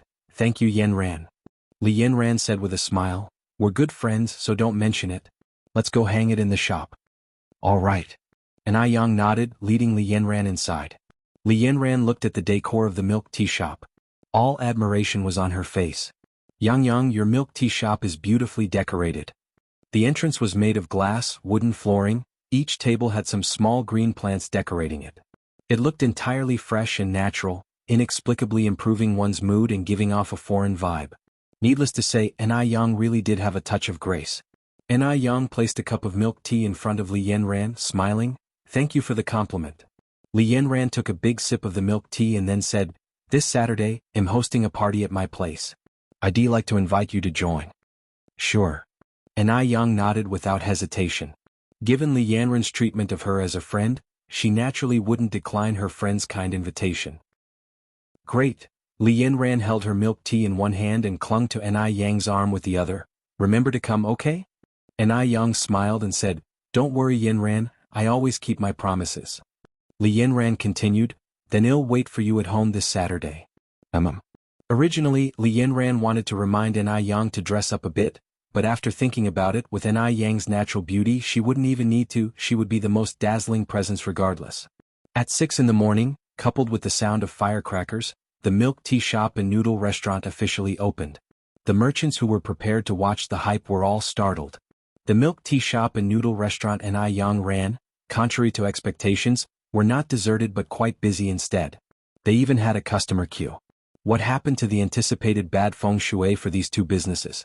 Where was the guarantee that these two shops would shut down after Ni Yang took over? An elder who had previously advised Ni Yang against buying the two shops, holding onto his crutch, said, This is weird. I've lived a whole life, have never seen such an odd thing. Could it really be that this young girl's life is harder than the heavens decree? Even feng shui couldn't impact her? Zhou Xiaolian and Ji Mudan also stood within the curious crowd. Ji Mudan impatiently said, We've been standing here for so long. Which one is that widow you spoke of? Zhou Xiaolian looked at the long queue, full of envy. If only all these customers were hers. No, she must move quickly on settling this marriage proposal. Zhou Xiaolian frowned and said, Please don't refer to her as widow all the time. It sounds so crude. She's going to be your daughter-in-law. Ji Mudan scoffed, Xiaolian, don't jump to conclusions. Whether she can become a part of the Zhou family all depends on my judgment. Remember, I am not the type of person who would bow down for the sake of 3 pecks of rice. Chapter 344. Grand Opening, Li Yanran's Invitation _5. People in leadership positions always have an air of arrogance about them, let alone the Ji Mudan family, where almost everyone is a small-time leader. Just then Zhou Xiaolian's eyes lit up as she pointed towards the side of the road, exclaiming, Here she comes. Mom, look, that's Ni Yang's mother. Doesn't she look quite decent? Which one? Zhou Xiaolian continued, The one in the blue jacket, carrying a child. She still has such a small child? Ji Mudan frowned, No, I cannot approve of this marriage. You're not seriously suggesting that your brother should raise someone else's child, Xiaolian? Zhou Xiaolian chuckled, Don't worry, they're wealthy. They won't need my brother to raise their kid. Mom, don't you think she's quite attractive? Ji Mudan scrutinized the woman carefully, then announced, She looks just like a vixen. Women like that can't handle a proper household. A flabbergasted Zhou Xiaolian asked, Mom, how do you know she can't handle a household? Ji Mudan responded, Just look at how colorful her clothes are. How many widows do you see dressed like that? There wasn't a man left in the house, yet she failed to pay attention to her dressing style. In any case, Ji Mudan did not approve of this potential daughter-in-law. Zhou Xiaolian carried on, But they're rich. So what if they are? Besides, earning 20,000 yuan a month isn't much. For someone of your brother's caliber, finding a woman who earns 20,000 yuan a month is child's play. Zhou Xiaolian had been mentally rolling her eyes countless times. This old lady compared 20,000 yuan to 20 yuan as if it was nothing. It's like she thinks the Zhou family has their own golden mountain. Though her brother was quite eligible, finding a woman who earns 20,000 yuan a month and also looks decent was not as easy as she made it out to be. The more Ji Mudan looked at Ni Cuihua, the more she found her disagreeable, her brows furrowing tightly. Mom, she's actually a very decent person. Should I invite her over for a chat? Zhou Xiaolian wasn't ready to give up yet. Go ahead. Ji Mudan eventually relented, unable to resist the allure of the 20,000 yuan. Walking up to Ni Cuihua, Zhou Xiaolian warmly greeted her. Big sister, congratulations. Yang surely made you proud. Ni Cuihua smiled and replied, Thank you. Zhou Xiaolian took Ni Cuihua's arm. Come, big sister, let's go chat over there. As Ni Cuihua neared, Ji Mudan adjusted her clothes and hair, appearing ready to play the part of a mother-in-law scrutinizing her would-be daughter-in-law. For this encounter, Ji Mudan had specifically chosen to wear her finest clothes, looking to outshine her potential adversary. Big sister, this is my mother. Zhou Xiaolian brought her along to Ji Mudan. While maintaining her composure, Ji Mudan looked Ni Cuihua up and down. Despite Ni Cuihua being wealthy, the Zhou family was a working-class household, so in terms of social status, Ni Cuihua was marrying up. Hello, madam. Ni Cuihua politely greeted her. Madam? Ji Mudan subtly wrinkled her brow. Goodness, what an outdated formality. Wasn't this only used by rural people? How could the Zhou family allow such a woman to marry into their home? Like a stern school principal, Ji Mudan asked, "What's your name? How old are you?" Enai Tsuehua furrowed her brows slightly. What was this old woman trying to imply? Who begins a conversation by asking such questions? With a hint of apology, Enai Tsuehua replied, "I'm sorry, but I need to return to the shop. I'll leave now." Once she finished speaking, Enai Tsuehua, cradling little Enai Yun, took her leave. Ji Mudan was so enraged she was practically hopping mad. What kind of attitude is that? Is that how she plans to treat her future mother-in-law? Giving me the cold shoulder even before she's married in. God knows what'll happen once they're married. A speechless Zhou Xiaolian replied, "Mom, you have to admit that you were out of line just now. Why did you even start off with such questions? You could have gone about it more subtly. People like her don't deserve to step through the doors of the Zhou family. Just because she has a little money, she thinks she's something special." Ji Mudan had a deep disdain for the rich. Zhou Xiaolian continued, "Mom, please calm down. Things aren't as bad as you're making it out to be. Let me go talk to her. We haven't even married her into the family yet. You can start teaching her once they're married and have their certificate. Then she'll be all yours to deal with." Zhou Xiaolian caught up to Enai Tsuehua and quickly apologized.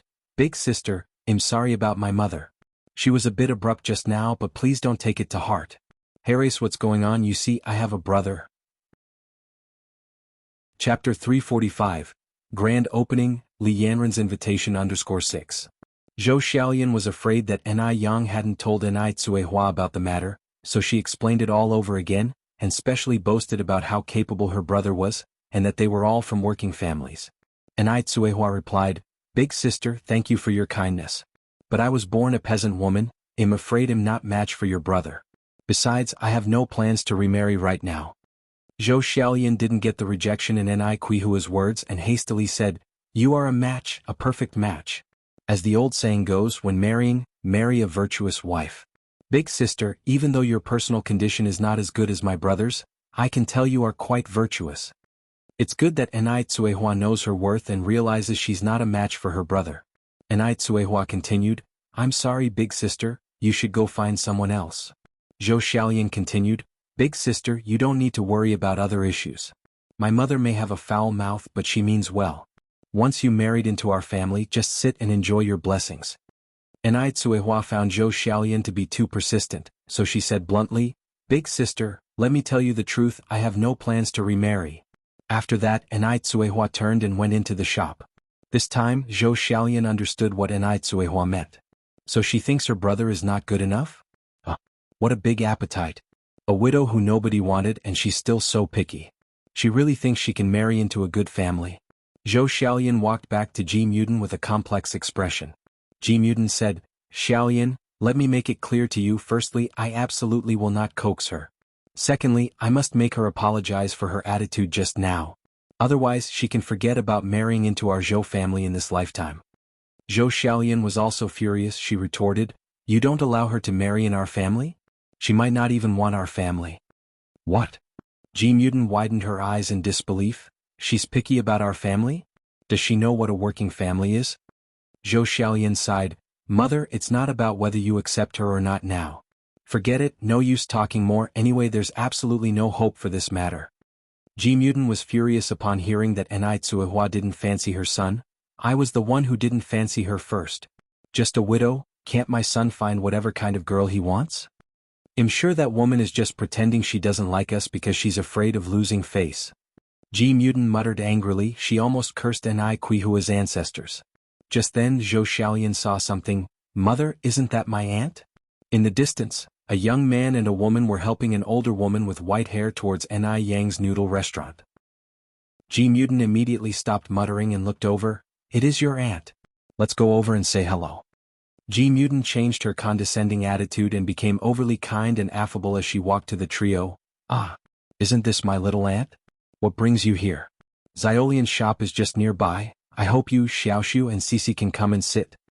Zhou Xiaolian followed behind her and said, "Aunt, I haven't seen you for years, and Xiaoshu and Cici too. Since you're here today, you must dine at my place before you leave."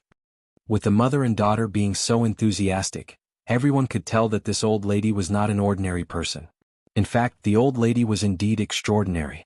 This old lady was the mother of Shangguan Dehui, and the grandmother of Shangguan Su and Shangguan Shi. The Shangguan family was just like the Mo family, both were prestigious families that had stood for centuries. Shangguan's old lady squinted slightly. I'm sorry, as one grows old, the memory is not as good as before. May I ask who you are? The Zhou family and the Shangguan family were at best distant relatives. This distant relationship traced back to the sister of Shangguan's old lady, whose son's wife's cousin's sister-in-law's daughter was related. So, it was normal that the old lady didn't recognize Ji Mudan and her daughter. Ji Mudan introduced herself formally. Listening from the side, Shangguan Su was afraid that Ji Mudan would suffocate from talking too much without being able to catch her breath. Such a distant relationship, and they still dared to recognize relatives randomly, how audacious. Indeed, poor people in a bustling city find no one paying attention to them, while the rich in the remote mountains have distant relatives. After listening for half a day, Shangguan's old lady still couldn't figure out what relationship Ji Mudan and her daughter had with their family. She turned her head and looked at Shangguan Su. Little Cece, let's hurry up and get in line. I'm telling you, the noodles at this place are really delicious. She had seen too many people recognizing relatives out of nowhere like the people in front of her. The three of them walked towards the noodle restaurant. Ji Mudan stepped forward and said, "Little aunt, noodles are not nutritious. Why don't we go to Xiaolian's shop? Let her cook something delicious and serve you properly." Zhou Xiaolian quickly added, "Yes, auntie, let me cook something yummy to serve you properly." The Shangguan family was a true prestigious family, who wouldn't want to be related to them. Otherwise, would Ji Mudan be so humble? Ever since she became a leader, Ji Mudan had never bent over. Today was the first. Shangguan's old lady calmly said, "The two of you, I am not your aunt. I do not know you, please do not follow us anymore." After saying that, the three of them went directly into the noodle restaurant and started lining up. Ji Mudan sighed, "The old lady of such a big family is indeed different. She's already so old, yet her mind is still so sharp. If Shangguan's old lattice mind could be a little more muddled, maybe today she could have recognized her as her niece." There were many people eating in the restaurant. Shangguan Shi said, "Grandma, brother, you line up here, I'll go next door to buy milk tea. Brother, do you want fully sweetened or half sweetened?" Shangguan Su didn't understand what full or half sweet meant for a moment. Shangguan Shi explained, "You like it sweeter or milder?" Shangguan Su said, "Half sweetened is fine." "Cece, I want a sweeter one." Shangguan's old lady looked at Shangguan Shi pitifully. Shangguan Shi was quite determined. "Grandma, doctor he said you have to eat less sweet." Chapter 346. The lovely Mrs. Shangguan heavily mistreats the family of Chen Zhaodi Underswan. Why can't I eat sweets anymore? Elderly Madame Shangguan became worried as soon as she heard she couldn't have sweets anymore. "Granny, you have diabetes, so eating too many sweets is bad for your health." Elderly Madame Shangguan started to play dumb in order to eat sweets. "Since when do I have diabetes? I don't remember having diabetes at all. I don't care, I want to drink something sweet." Old baby, once you grow old you revert to being a child." Shangguan Shi, feeling helpless, said, "Granny, have you forgotten what the doctor told you? If you eat too much sugar it will make your condition worse. Those damn idiots only know how to exaggerate the dangers." Elderly Madame Shangguan grumbled unhappily, "I've been eating sugar all my life and now that I'm old they suddenly won't let me eat any." This year, elderly Madame Shangguan is already 88 years old. Apart from a slight case of diabetes she's still robust. "Cece, your grandmother's good grandson, will you let me have something sweet to drink?" Elderly Madame Shangguan held onto Shangguan Zai's clothing, begging for sweet food with a childish charm. "Just once," Granny promises, "only once," and Granny swears it. Elderly Madame Shangguan raised 3 of her fingers. "Granny, it doesn't matter if you swear 5 times, you really can't eat anything too sweet." Elderly Madame Shangguan grunted lightly, "Are you still Granny's good grandson?" Shangguan Shi smiled and said, "Granny, I'm going to get you milk tea now." Elderly Madame Shangguan proudly lifted her face, ignoring Shangguan Shi completely.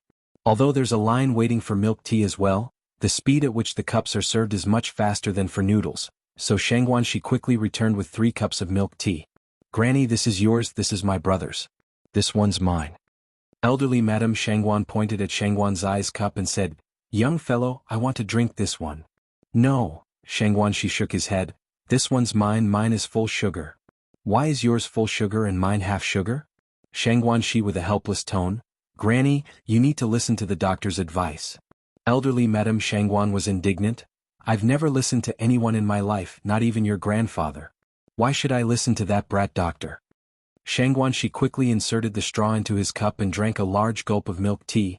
I've already had a sip, Granny, do you still want it? Elderly Madame Shangguan distastefully, who wants your leftovers? I have my own. The trio had been in line for a while.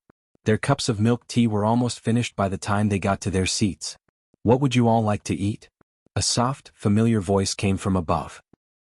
That voice seemed vaguely familiar. Shangguan Su looked up and saw a familiar face. An I Yang? Is that you? Mr. Shangguan? An I Yang gave a soft smile. Shangguan Shi and elderly Madame Shangguan both looked at An I Yang with awe in their eyes. My goodness.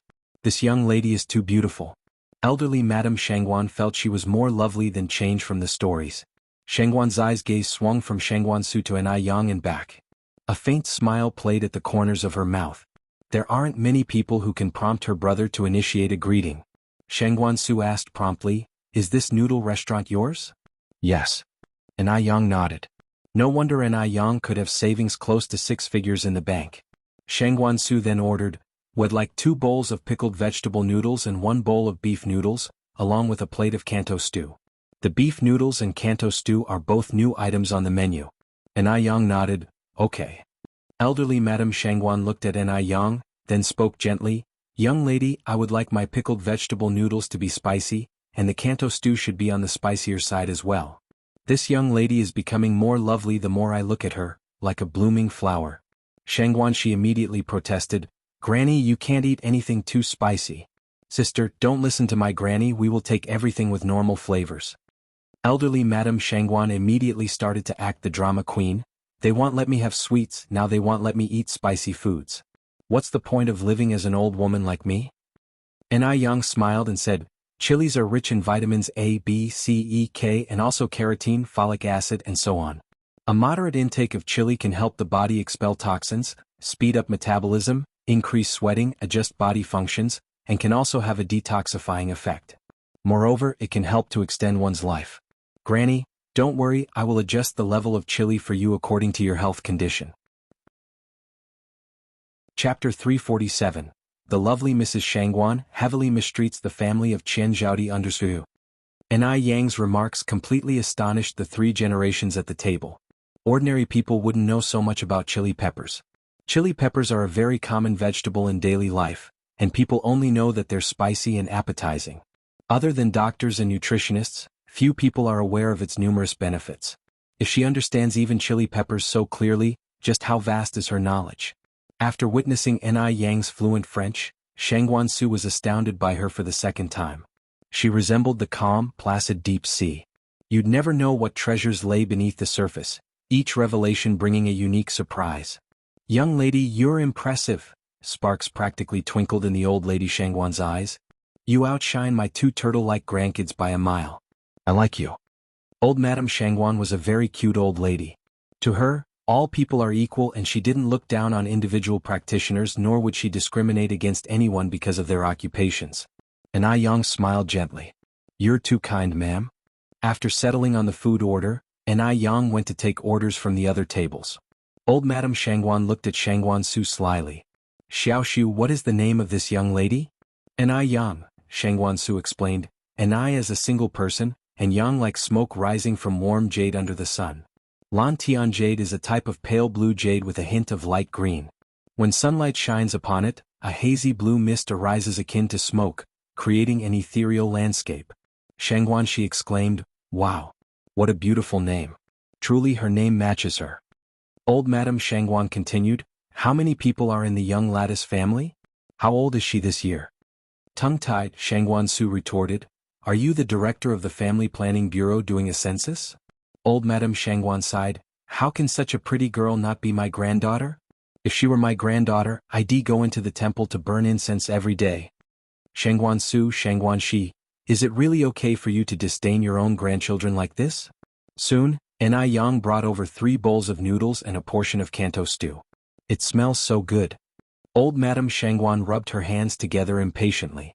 Careful, it's hot. This is your complimentary dish. Okay, thank you, young lady. Old Madame Shangguan continued, Young lady, I heard others calling you Yang Yang, may I call you that as well? Old Madame Shangguan had her own plans and naturally wanted to get on good terms with Ai Yang. Moreover, she genuinely liked Ai Yang. Ai Yang nodded, of course. Old Madame Shangguan smiled, Yang Yang, thank you for putting up with an old woman like me. Then I'll call you Yang Yang too. Shangguan Shi introduced herself cheerfully, Yang Yang, my name is Shangguan Shi and Shangguan Su is my brother. Just call me Cici. Ai Yang being straightforward responded, Cici. Shangguan Su, going by this trend shouldn't Ai Yang call him Shushu? But before Ai Yang got to call him Shushu, she went off to take orders for other tables. Old Madame Shangguan stirred her bowl, this is my first time eating beef noodles. You guys should try the pickled vegetable noodles, they're really delicious. Shangguan Shi took a whiff, indeed it smells delicious. Old Madame Shangguan pouted, of course. Would I have brought you all here if the food was bad? Old Madame Shangguan was an experienced foodie. After tasting a bite of the pickled vegetable noodles, Shangguan Shi gasped, oh my gosh. It really is delicious.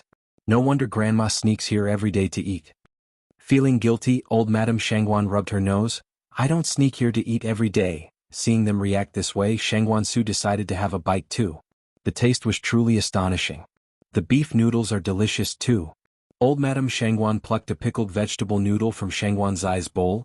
Let me try your pickled vegetable noodles. Then you need to let me try your beef noodles too. The grandmother and granddaughter sampled the noodles from each other's bowls.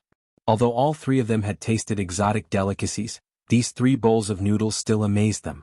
This fascinating sensation could only be understood by those who tasted it firsthand. When leaving, old Madame Shangguan specifically told Ai Yang goodbye, Yang Yang, we're heading home. The restaurant was quite busy with Ai Yang hardly taking a break. But she always carried a slight smile on her face. Even though she seemed never to tire, her smile was contagious, even making Shangguan Su unconsciously smile back.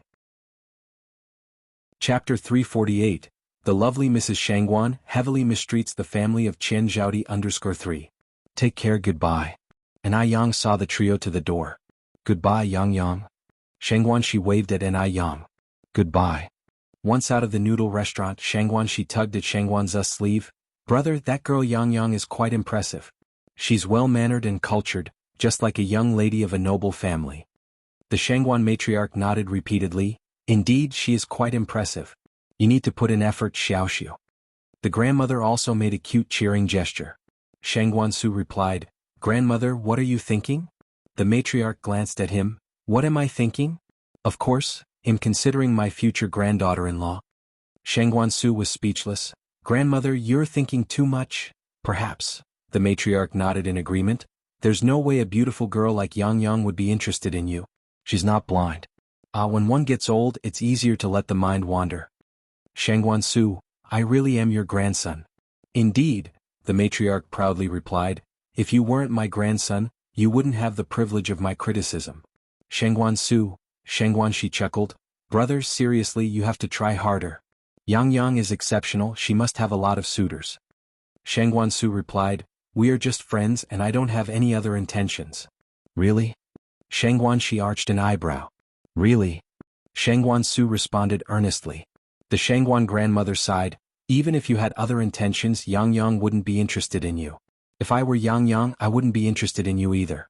I would look for someone tall, handsome and rich. Someone more handsome than Tony Liangqiu. At this time, the 1984 version of Dear Cauldron, starring Tony Liangqiu, had just come out. The show was a hit and gained a group of dedicated fans, and the Shangguan matriarch was one of them. Shangguan Su, this is really my grandmother. After the noodle restaurant closed for the night, Ai Yang went to the vegetable market. As soon as she got to the market, she saw Zhaodi holding a bright red camellia flower and looking around expectantly. Zhaodi. Sister Ai Yang. When she saw Ai Yang, Zhaodi's eyes gleamed with delight. In the dark, bleak days, Ai Yang had become her only salvation, her only light, illuminating her path forward. Zhaodi, this is for you. Ai Yang handed her a prepared lunch box. Thank you, sis. You're welcome. Ai Yang patted her on the head and took 5 yuan out from her pocket. This is for your expenses today. Zhaodi took the money and hesitated a bit before saying, Sister Ai Yang, you don't have to give me 5 yuan every day. Ai Yang smiled subtly, it's fine, take it.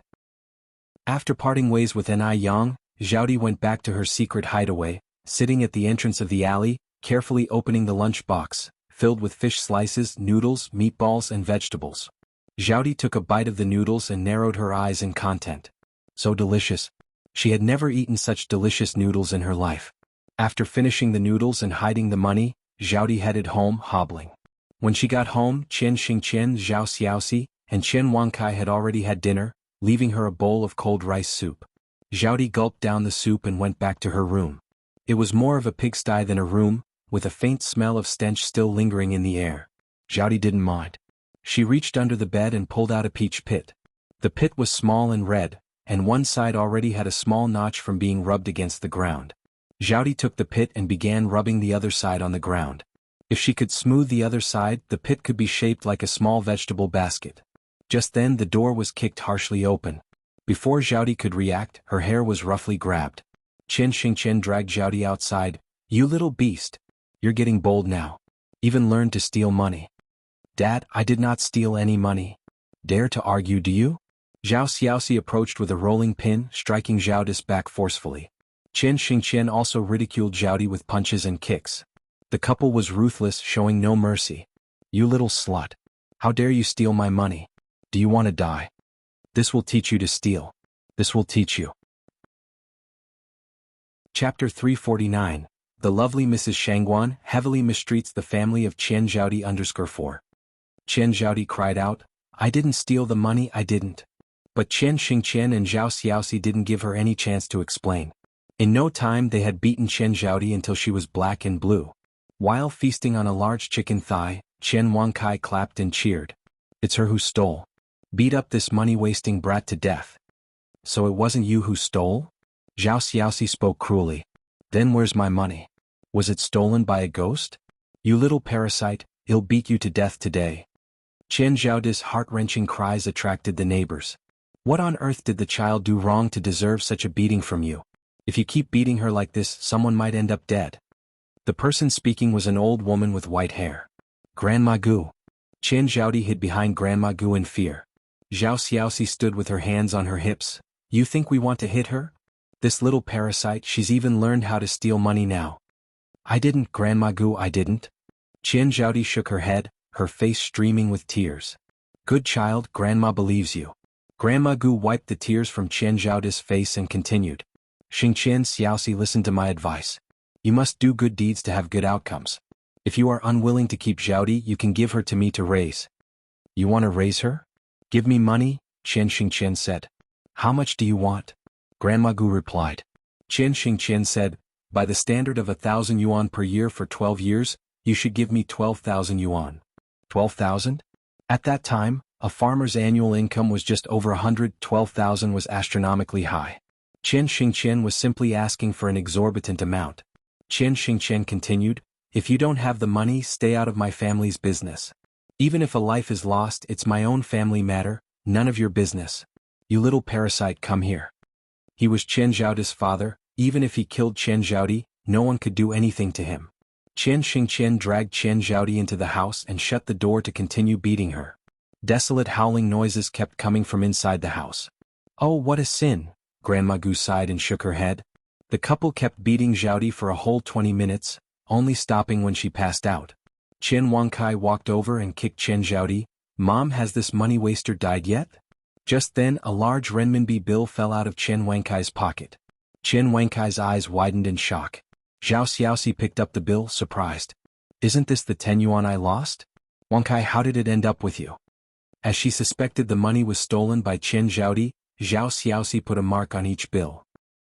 So, she recognized at a glance that it was her money. Chen Wankai immediately burst into tears. He was very wronged. Chen Xingqian said, "Why are you angry at our son? Is it just about 10 yuan? Zhao Xiaoxi bent down to pick up Chen Wankai, soothing him. "Wankai, I'm sorry. Mom didn't mean it. Don't cry. If you want money, you can ask Mom. Why did you have to steal it?" The couple took their son back to their bedroom without even taking a second glance at Chen Zhaodi, who lay unconscious on the floor.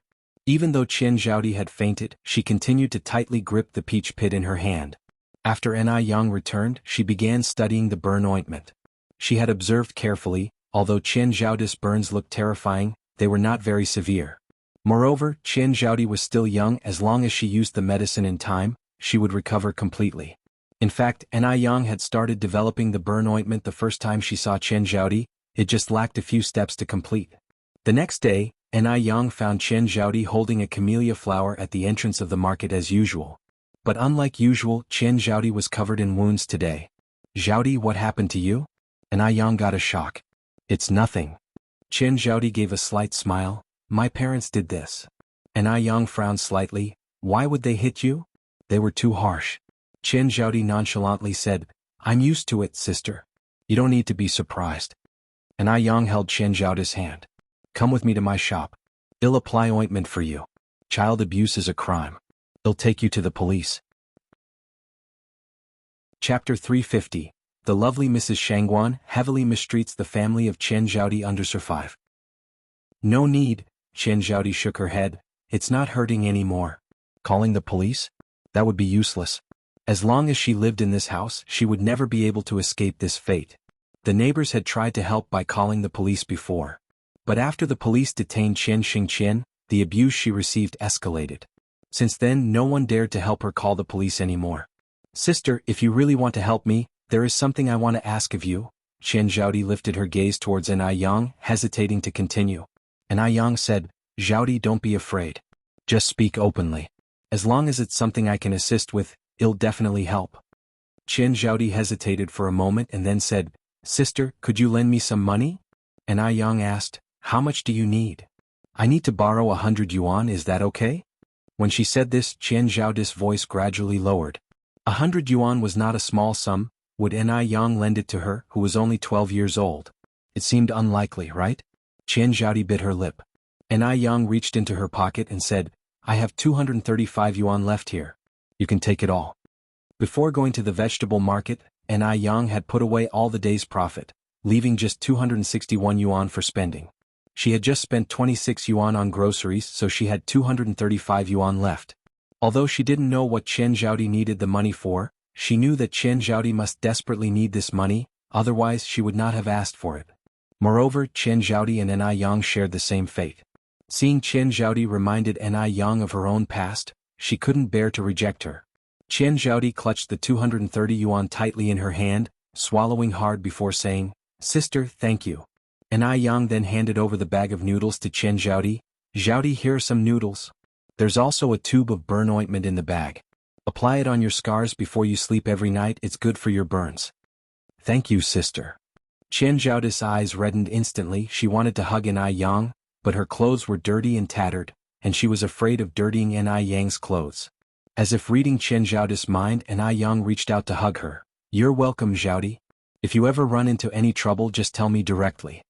Qian Zhaodi held her head against Anai Yang's shoulder, sobbing softly. For many years to come, she would never forget this moment. "Don't cry anymore." Anai Yang caressed her head, whispering to comfort her. The next afternoon, when Anai Yang saw Qian Zhaodi again, her bruises had faded considerably, looking less terrifying than the day before. As before, Anai Yang brought noodles for Qian Zhaodi and also bought flowers. Watching Anai Yang's retreating figure, deeply, Qian Zhaodi bowed. Her eyes filled with unspoken emotions. "Sister, thank you." After Anai Yang left, Qian Zhaodi took out a penny and went to the shop to buy 10 fruit candies. Then she asked the old man who swept the train station to help her buy a train ticket. After she finished these tasks, she went home. Since it was still early, Zhao Xiaoxi and Qian Xingqian had gone to work in the field and hadn't returned yet, leaving Qian Wankai sitting at the doorstep. "Wasteful brat, finally home. I'm hungry. Cook me something now." "Has mom and dad not come back yet?" Qian Zhaodi looked inside. "Wasteful brat, worthless runt. I'm telling you to cook for me. Are you deaf?" The hand Qian Zhaodi hid in her sleeve clenched into a fist. Speaking in a low voice, she said, "Wankai, do you want candy?" Qian Wankai bellowed, "Wasteful brat. You dare to eat candy behind mom and dad's back. But did you steal money? I'm going to tell mom and dad right now, let them beat you to death, you worthless runt." No, Wankai, you misunderstood. I didn't steal the money, I found my candy up on the mountain, look. Qian Zhaodi slowly opened her hand, revealing a piece of candy still covered in dirt. "Candy?" Qian Wankai snatched the candy, unwrapped it and stuffed it into his mouth. "You little runt, where did you find this candy?" Just up on the mountain, answered Chen Zhaodi. Then take me there now. Okay, Chen Zhaodi nodded, leading Chen Huangkai towards the mountain. Chen Zhaodi led Chen Huangkai deep into the forest. Pointing to a spot amongst the foliage, she said, Huangkai, look, the candy is over there. Fearing that Chen Zhaodi would snatch the candies, Chen Huangkai immediately dashed over to pick them up. Chapter 351. The lovely Mrs. Shangguan heavily mistreats the family of Chen Zhaodi_6. But in the next second, a piercing scream of agony echoed through the air. Ah! Chen Huangkai's foot was caught in a large animal trap. The sharp teeth of the trap bit tightly into Chen Huangkai's ankle, and his cotton pants were instantly soaked with blood. Bang! Extreme pain. The air was filled with a strong stench of blood. Chen Huangkai was in so much pain that he was on the verge of passing out. Crying, he yelled out, "Useless bastard! You little jerk! What are you staring at? Hurry up and help me!" Chen Zhaodi immediately rushed forward, trying to pry open the trap with her hands. "Huangkai, don't be afraid, your sister is here to save you." Unfortunately, the trap didn't open but instead clamped tighter. The pain was unbearable, like being bitten by a tiger. Unable to withstand the intense pain, Chen Huangkai fainted. Before he lost consciousness, he cursed at Chen Zhaodi, "You bitch! How dare you harm me? Mom, come save me. Come beat this bitch." Unfortunately, no one could hear his cries in the thick forest. Chen Zhaodi didn't linger at the place and ran back to the village. "Mom and Dad. It's bad. Huangkai is missing." When she returned, Chen Xingqian and Zhao Xiaoxi had already noticed that Chen Huangkai was missing and were frantically looking for him everywhere. "I asked you to watch your brother, how could you lose him? What kind of sister are you?" Zhao Xiaoxi slapped Chen Zhaodi across the face. Chen Zhaodi cried out, "Huangkai said he wanted to go play in the back mountain, I couldn't stop him, so I went with him. But all of a sudden Huangkai disappeared while we were playing. I don't know what happened." Chen Xingqian grabbed a flashlight and walked out of the house anxiously. "Xiaoxi, let's go find Huangkai. Once we find him, we'll settle the score with this good-for-nothing girl. If something happens to Huangkai today, he'll skin you alive." The couple left the house, cursing and swearing. Not long after, a huge fire broke out in a small farmhouse, consuming everything inside. The flickering flames lit up Chen Zhaodi's dirt-streaked face, and a hint of a smile appeared on corner of her mouth. She finally took the step. Before leaving, Chen Zhaodi went to the door of Granny Gu's house next door and gave a sincere kowtow. These years, Granny Gu had taken care of her time and time again. Without her, she might have died long ago. Just then, the tightly closed door suddenly opened. "Granny Gu?" Chen Zhaodi looked up at Granny Gu, surprised. Granny Gu shoved a bundle into Chen Zhaodi's arms. "Child, don't say anything. Go quickly." "Granny Gu," Chen Zhaodi choked out, "goodbye?" Chen Zhaodi's frail figure disappeared into the dimness of the night. Granny Gu watched her leave and sighed slowly. It's better that she's gone. Because if Chen Zhaodi continued to stay in this family, she would eventually face certain death. By the time Zhao Xiaoxi and Chen Xingqian brought the unconscious Chen Huangkai back from the mountain, the fire was completely out of control, and the beams of the house had collapsed. "Oh my God! What happened? Help! Somebody help put out the fire." Chen Xingqian was quite wealthy, and underneath his bed, he had hidden treasures handed down from his ancestors. My treasure! My treasure! Without his treasures, how would his family live the high life in the future? When the couple shouted out in panic, it drew quite a few villagers to come and watch the excitement. But they were there just to watch. In the village, Chen Xingqian and Zhao Xiaoxi were notorious for their domineering, cunning, and evil behavior, frequently abusing their daughter. So when they came to such a state, everyone was almost clapping in joy. What goes around comes around. This is their retribution. Right you are. I beg you, please help us put out the fire. I will pay you a lot. At this point, Zhao Xiaoxi didn't care about her son's injuries anymore. She knelt on the ground, pleading with everyone. Even if you give us a lot of money, we can't act against our conscience. Yes. 3 feet above our heads, there are divine beings watching. If we help put out the fire, won't that just be helping a tyrant? When you two are doing evil things in the village and abusing Zhaodi, didn't you ever think about this day? You deserve it. Please? Zhao Xiaoxi knelt till his forehead was bloody, but no one was willing to reach out a helping hand. Relying on others will not help. Chen Xingqian bravely dashed into the blazing inferno to retrieve his treasure. Huangkai's father. Zhao Xiaoxi screamed in horror, watching as the raging fire engulfed Chen Xingqian. Then there is such a question from the crowd, where is Zhaodi? My goodness. The child isn't still in the fire, is she? Zhaodi is such a pitiful child. Once this realization seeped in, the onlookers promptly began to extinguish the flames. But it was too late, because the fire was way too massive. However, they managed to drag Chen Xingqian out of the burning area, but by then it was too late. Chen Xingqian was so charred that he was unrecognizable. He was barely alive but bedridden for the rest of his life. Chen Wangkai, on the other hand, had to have his limb amputated because his wounds were not properly cared for in time and thus had become infected. As for Qian Zhaodi, everyone speculated whether she had been reduced to ashes in the fire. Everything was lost. No more people, no more money. Zhao Xiaoxi sat on the cold ground, crying uncontrollably, and finally, unable to cope with this blow, he turned mad overnight. At this time, Qian Zhaodi had just gotten off the train. Watching the rising red sun, her eyes brimmed with endless hope. A new life. It had begun. She would tread along the pathway leading towards her future, slowly but steadily. The next day, when Ni Yang went to the vegetable market again, she didn't see the familiar figure with yearning eyes, clutching a camellia flower. It was getting late and there was still no sign of Zhaodi? Ni Yang glanced at the setting sun and furrowed her brows in concern. Excuse me, are you Sister Ni Yang? A childish voice sounded at her side. Looking down, Ni Yang saw a little boy about 7 or 8. I am Ni Yang. How can I help you, dear? The boy said, I'm Zhaodi's good friend. She asked me to tell you that she has gone far away. She will take care of herself and you should not worry about her. Also, the boy pulled a red string out of his pocket and gave it to Ni Yang.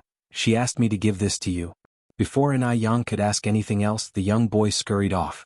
Ni Yang lowered her eyes to the red string in her palm. It was an ordinary red string with a peach pit in the shape of a basket tied to it. The pit was polished and gleamed brightly, which showed the dedication of whoever crafted it. Peach pits tied with red strings were considered talismans against evil in folklore. Nevertheless, this was a token from Zhaodi, and Ni Yang carefully tied it around her left wrist. Soon Saturday arrived. Today was the day of Li Yanren's party. Fearful that Li Ting might not be interested in such a gathering, she had not only invited Ni Yang but also Li Xianxian. The idea of a party, after all, was to make it as lively as possible with more people. Chapter 352, Handsome Counterattack, revealing the true face of Li Xianxian _1 Ni Yang, having accepted Li Yanren's invitation, naturally wouldn't break her promise. It's already the 4th lunar month now, and the weather is slowly warming up. The willows on the river bank are beginning to bud, fluttering in the wind, looking like a girl's slender waist. Ni Yang opened up her wardrobe. She didn't have many clothes, mainly cheongsams and coats, along with one bright red down jacket. All she needed to wear in this kind of weather was a cheongsam. Ni Yang stood in front of the wardrobe and after much hesitation, ultimately chose a blue-green cheongsam. The button loops of the cheongsam were wine red. The combination of blue and red didn't look abrupt, but rather harmonious. She wore a pair of silver-white high heels that revealed a little of her fair ankle and slender calves. Her long black hair was loosely plaited into a fishtail braid that hung over her left breast. A small clip, similar to a hairpin, was tucked behind her ear. As she walked, the short bead chain on the clip quivered, making it look especially pleasing. The cheongsam is a type of attire that is rather selective of its wearer. If slightly mishandled, it would make the wearer seem excessively mature, drab. Yet when worn by Ni Yang, one could see infinite vitality and beauty. A feast for the eyes. She was like an orchid blooming alone in a valley, capable of becoming a beautiful landscape wherever she went. Just as Ni Yang finished changing her clothes, Ni Qihua's voice came from the courtyard. Yang Yang, are you ready? Yanran is here. I'm ready, Ni Yang walked out of the room. Ah, Yang Yang, you look so beautiful. Even though this wasn't the first time seeing Ni Yang dressed in a cheongsam, each time, Ni Yang always impressed, radiating a unique beauty in each cheongsam she wore. Thank you, Ni Yang said with a smile. You're very beautiful too. I mean it, you're really beautiful. Li Yanran went over and held onto Ni Yang's wrist. Oh, how wonderful it would be if beautiful Ni Yang could become her sister-in-law and save the gene pool of the Li family. Li Yanran mused happily. The two greeted Ni Tsuehua, then left the Ni family home. Due to the poor roads in the village, Li Yanran's car could only be parked at the entrance of the village. The two walked to the village entrance. Li Yanran opened the door of the passenger side. Yang Yang, you sit next to me. Ni Yang was somewhat surprised. Yanran, you drove here yourself? In the 80s it was rare for women to drive. But then again, Li Yanran was from a wealthy family, so her being able to drive wasn't a rarity. Li Yanran nodded, yes, I drove here myself. And I Yang leaned in and slid into the car. The car that Li Yanran was driving was a well-known domestic brand, with all leather seats and even a radio installed inside. At that moment, the radio was broadcasting a famous martial arts novel. Not only could the radio broadcast novels, but it could also play music. Li Yanran turned to An Yang. Yang, would you like to listen to some music? Sure. An Yang nodded. Li Yanran flipped the switch and a familiar song instantly began to play from the radio. It seems as if I've seen it in a dream, waves appear in my heart, casting aside worldly worries and grievances. This song, The Iron-Blooded Loyal Heart, was the theme song for The Legend of the Condor Heroes, starring Huang Rihua and Wang Meiling. The Legend of the Condor Heroes first aired in 1983, and in the years that followed, it became an unforgettable memory for an entire generation and an unparalleled classic on screen. This was too familiar a song and it made An Yang hum along subconsciously. Her voice was clear and melodious, possessing an indescribable charm when humming Cantonese songs. Li Yanran exclaimed in surprise, Yang, you can actually sing The Iron-Blooded Loyal Heart. The Iron-Blooded Loyal Heart was in Cantonese, which Li Yanran had wanted to learn for some time. Cantonese was rather difficult, and she hadn't yet mastered it. An Yang smiled, I can sing a bit.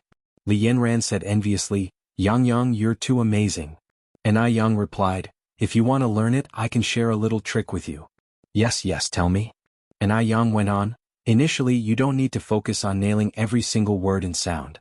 Just try to incorporate a bit of Cantonese flavor into your native Mandarin. Then listen more, sing more. If all else fails, you can remember the phonetic equivalents of the lyrics. Upon hearing this, Li Yanran's eyes lit up. Right? Why didn't I think of that? I can remember the homophonic phrases. Yang, you're too smart. Chapter 353, Handsome Counterattack revealing the true face of Li Xianxian_2. An Yang bashfully rubbed her nose and modestly said, just so. The Li family's residence was located right in the heart of the city. Traffic in Beijing at this time was still convenient with no traffic jams, so they quickly reached the Li family's villa. Yang, we're here. All right. An Yang opened the car door and got out. Li Yanran led An Yang inside. The Li's house was decorated in a Western style, with plenty of modern touches seen throughout. The gathering was held in the back garden. By the time Li Yanran and An Yang arrived, the back garden was already filled with many people, men and women alike, laughing and chatting merrily. Li Yanran led An Yang straight to Li Tingji. Brother, let me introduce you to Yang, my best friend. Yang, this is my brother. Miss Li, you already know Yang, so there's no need for me to introduce you. Miss An, nice to meet you. A light of astonishment flashed in Li Tingzi's eyes as he extended his hand to An Yang. Mr. Li, nice to meet you. An Yang reached out and shook his hand. As they shook hands, a small red string slipped from her sleeve. The dazzling red color was like a winter plum blossoming amidst the pure white snow, perfectly complementing her fastening buttons. It was extremely eye-catching. What a stunning woman. However, no matter how beautiful An Yang was, he wouldn't be changing his affections since the person he loved the most was Li Xianxian. Li Xianxian was a very talented woman, while An Yang, despite her beauty, seemed like nothing more than an attractive airhead. How could she compare to the talented Li Xianxian? Li Tingji did not take fancy over beautiful women who were empty inside. Maintaining a proper smile on her face, Li Xianxian greeted An Yang. Sister Xianxian, what a coincidence. An Yang also smiled. An Yang did not expect to see Li Xianxian here today, and Li Xianxian did not expect to bump into An Yang at the Li residence. Yes, what a coincidence indeed. Li Tingji asked in surprise, Xianxian, you know Miss An? Li Xianxian nodded. I had met Yang at Granny Mo's house before. Yang is the divine doctor who cured Xiao Dai's illness. Having previously been put in her place by An Yang, Li Xianxian wasn't about to make the same mistake. She was waiting for a perfect opportunity, one that could lead to An Yang losing face. With so many people here today, it wouldn't be too hard to embarrass An Yang. Li Tingji nodded and exclaimed, Miss An is really amazing. An Yang replied with a light smile, just fulfilling my duty as a doctor. Li Tingji was stunned. He did not expect An Yang's response to be so indifferent as he thought An Yang would seize the opportunity to boast about herself. However, and Yang did not seem to have any intention of doing so. This girl seemed different from his initial impression of her. Yang, let me introduce you to some of my other friends, Li Yanran said. All right. And Yang nodded. Li Yanran led Yang to a group of young men and women. Let me introduce you to everyone. This is my recently acquainted good friend Yang for short. Nice to meet you, Yang. My name is Zhao Xiaoqi. Imfang Kai. You can just call me Kai. I grew up with Yanran. My name is Lin Xiaoyu, but everyone calls me Little Lin. You can call me that too, Yang. Imfang Ju. I'm Zhou Dajuan. Everyone was quite enthusiastic when greeting Yang. Yang was beautiful and had no conceit, making her popular among the crowd. Particularly among the young gentry, who couldn't tear their eyes away from her. Beauty was not rare in Suzhou City, but a beauty like Yang, stunning inside and out, was indeed scarce. Not only was she beautiful, but she also had a great figure. Covered by her cheongsam, her waist was so slender that one might think it could snap at any moment. And yet, despite the body-hugging cheongsam, she did not seem the slightest bit provocative. Instead, she seemed even more pure and charming. She was as beautiful as if she had stepped right out of a painting capturing the beauty of Jiangnan's water towns. Yang, Little Lin exclaimed in surprise, how did you braid your hair? It's beautiful. Yang smiled and said, this is called a fishtail braid. If you like it, I can braid your hair this way too. The fishtail braid was a style that only became popular in later years. In this era, people had yet to discover this kind of braiding, so everyone found it very novel when they saw Yang sporting one. Moreover, Yang had adorned the lengths of her fishtail braid with pearls, making it look very fresh. Chapter 354, Handsome Counterattack revealing the true face of Li Xianxian_3. Really? Yes. Yang was standing behind Lin, helping her style her hair into a fishbone braid. All girls love beauty. As Yang was braiding Lin's hair, a few privileged young ladies crowded around her, hoping to learn the skill. Yang was not stingy with sharing her expertise. She was explaining in detail while braiding, her face full of concentration, sunlight highlighting her with a warm, golden light. Typically, anyone capable of creating something as lovely as this fishbone braid would hoard their expertise to themselves. However, Yang didn't.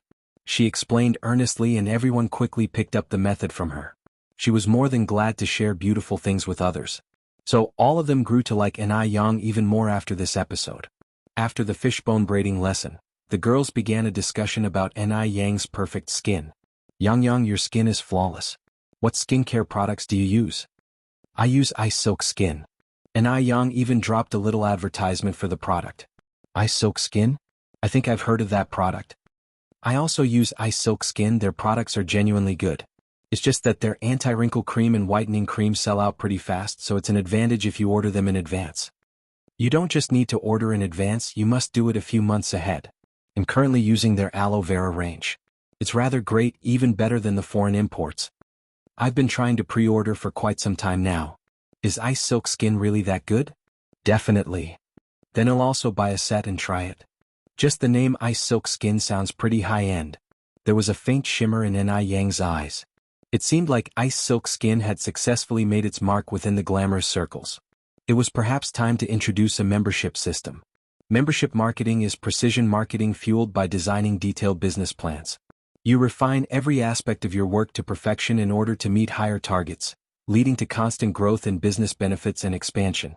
Yang believed that someday, Ice Silk Skin would make its name on the international stage.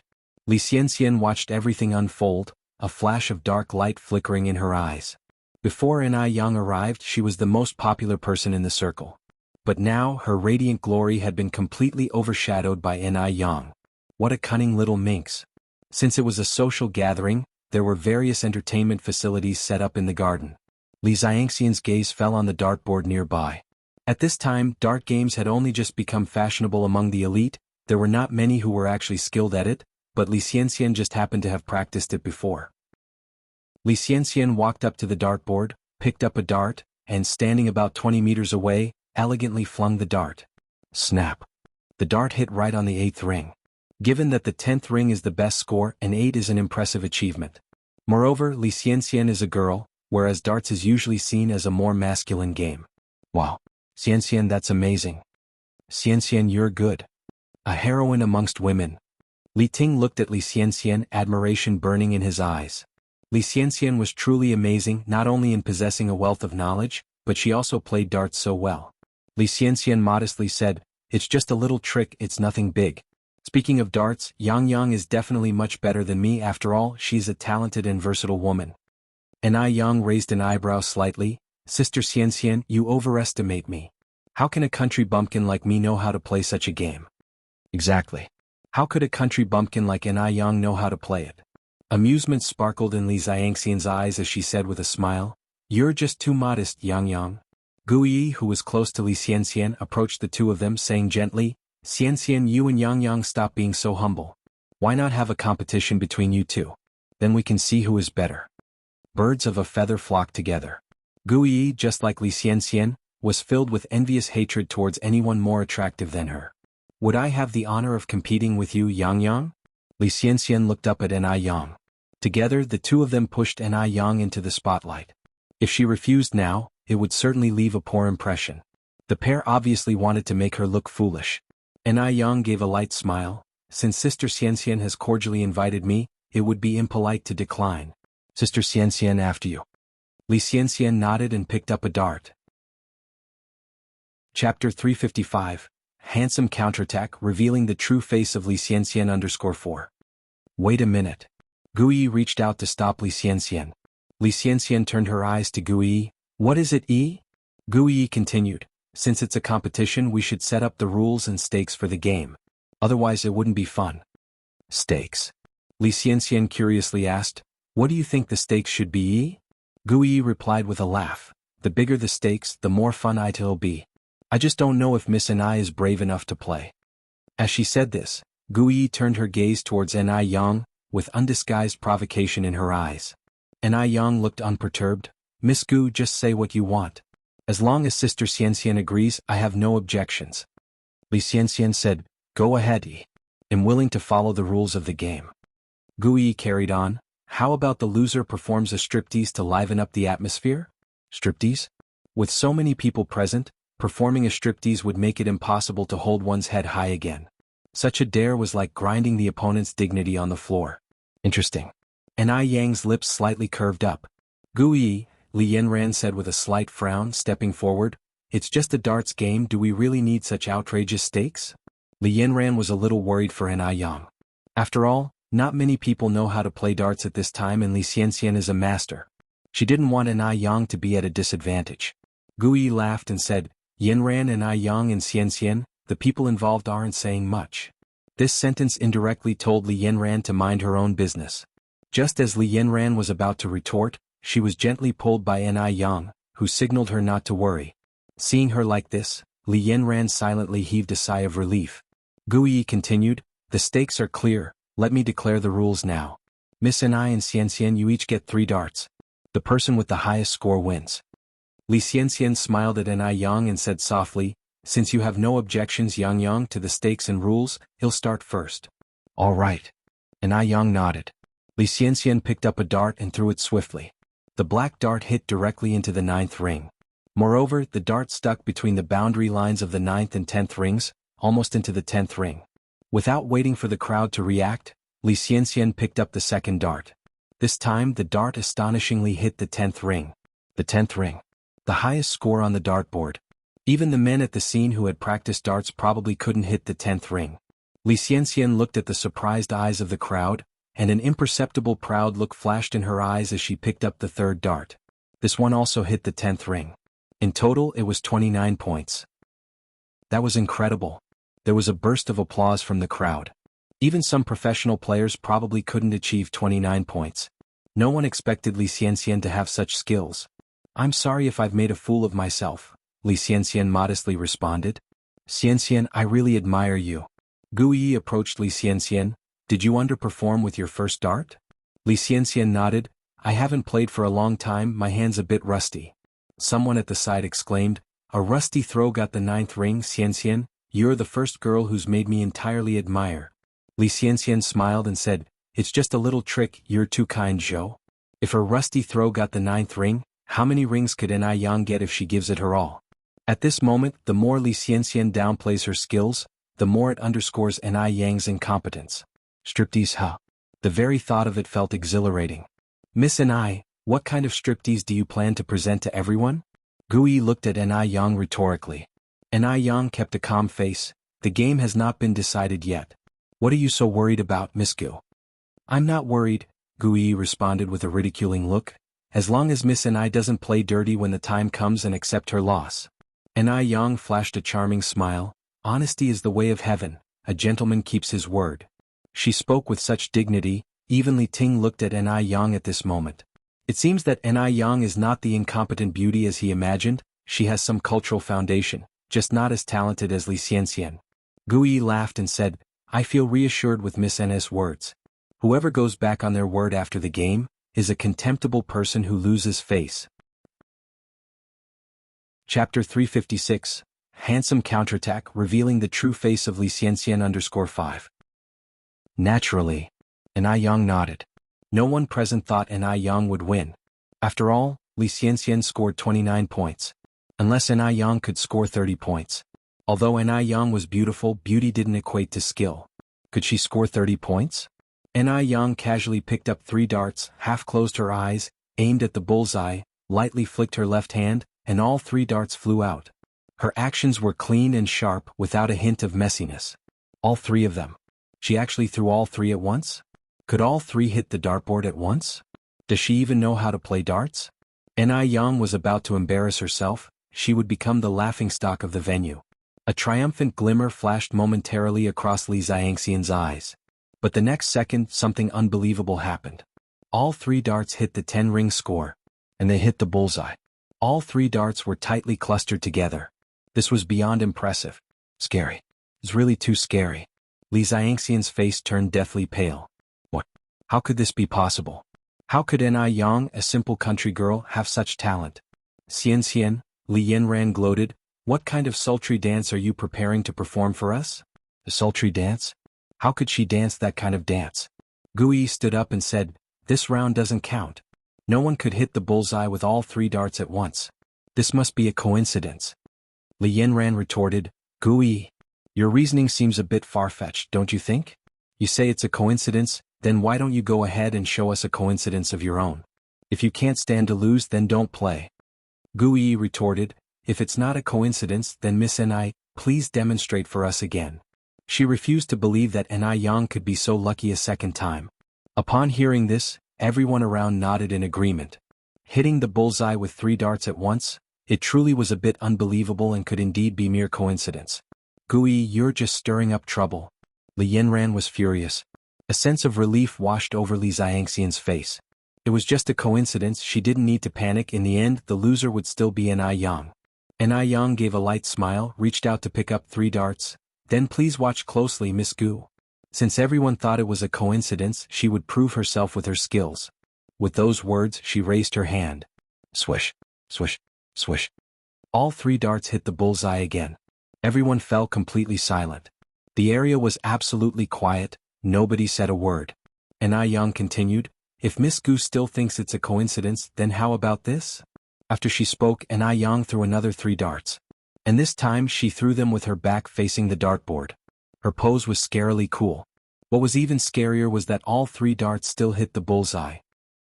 Even Li Ting, standing beside her, was dumbfounded. He thought that Li Xianxian was the most impressive girl he had ever met, but he never ever thought that, in this world, there was someone who could beat Li Xianxian. Yang, you're so good. Li Yanran walked over and hugged Ni Yang's arm. I guess some people have no words left now.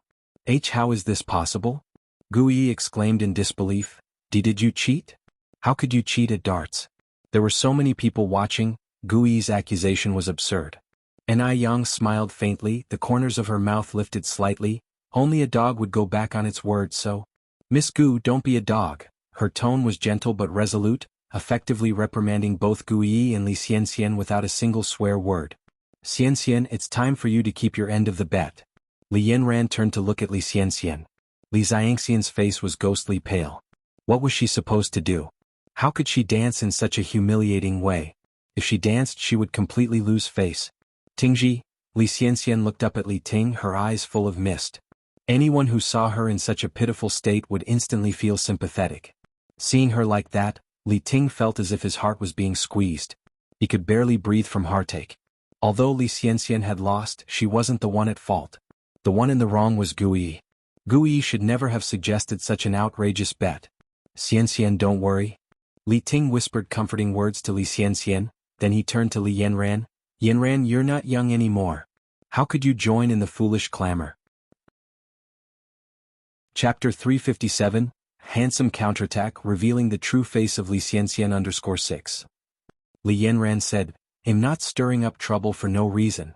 This is a bet, since Xianxian agreed to it she should fulfill it as promised. Li Xianxian lowered her head, her hands tightly clutching the corners of her dress, embarrassed in a way she hadn't been since that incident with the Mo family. Everyone's gazes cut into her like knives, every look was like a torture. And Yang.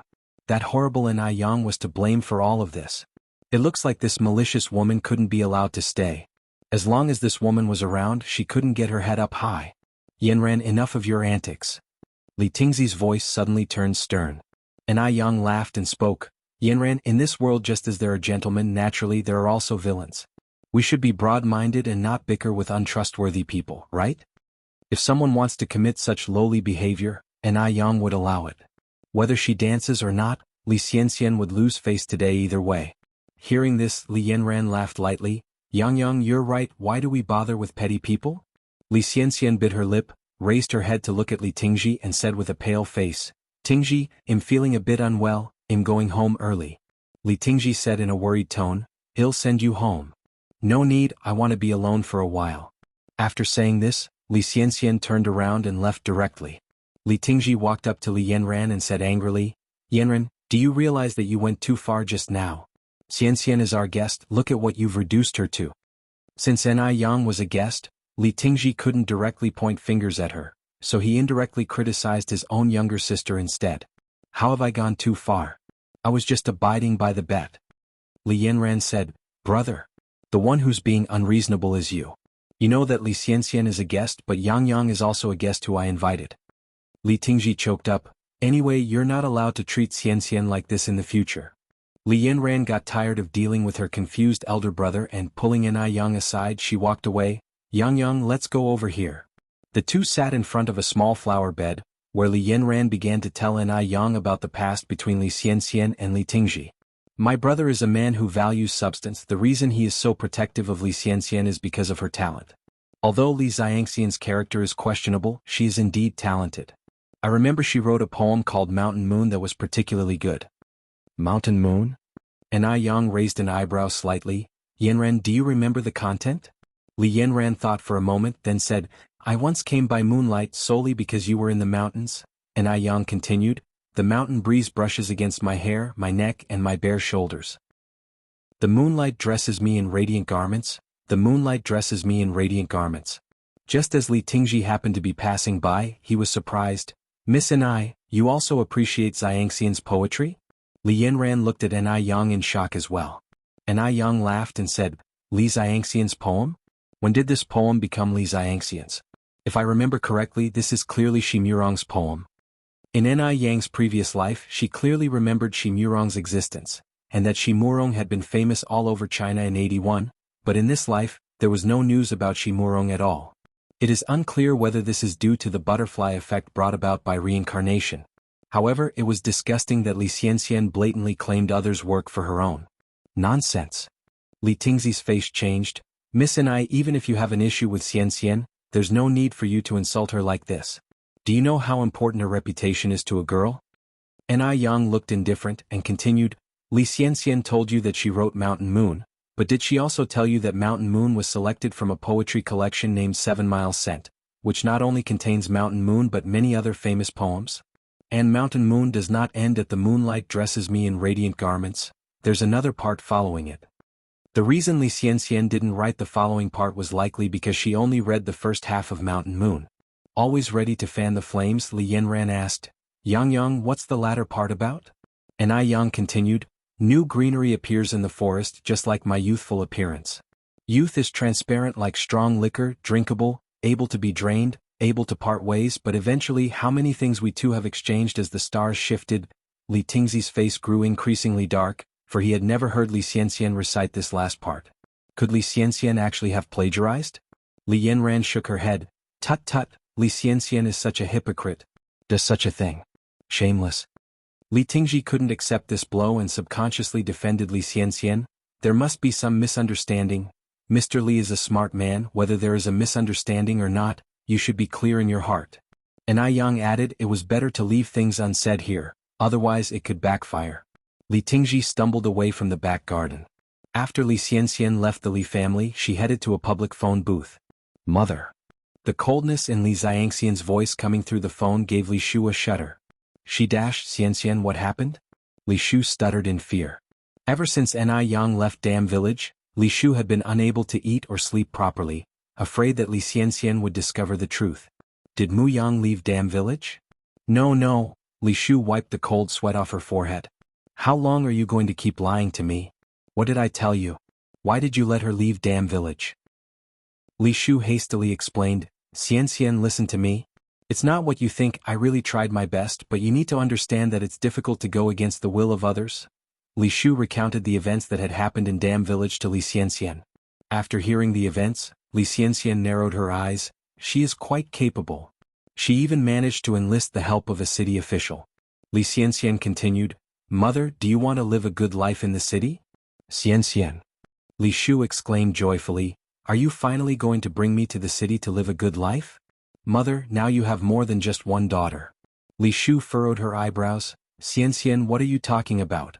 Apart from you, how many daughters could I have?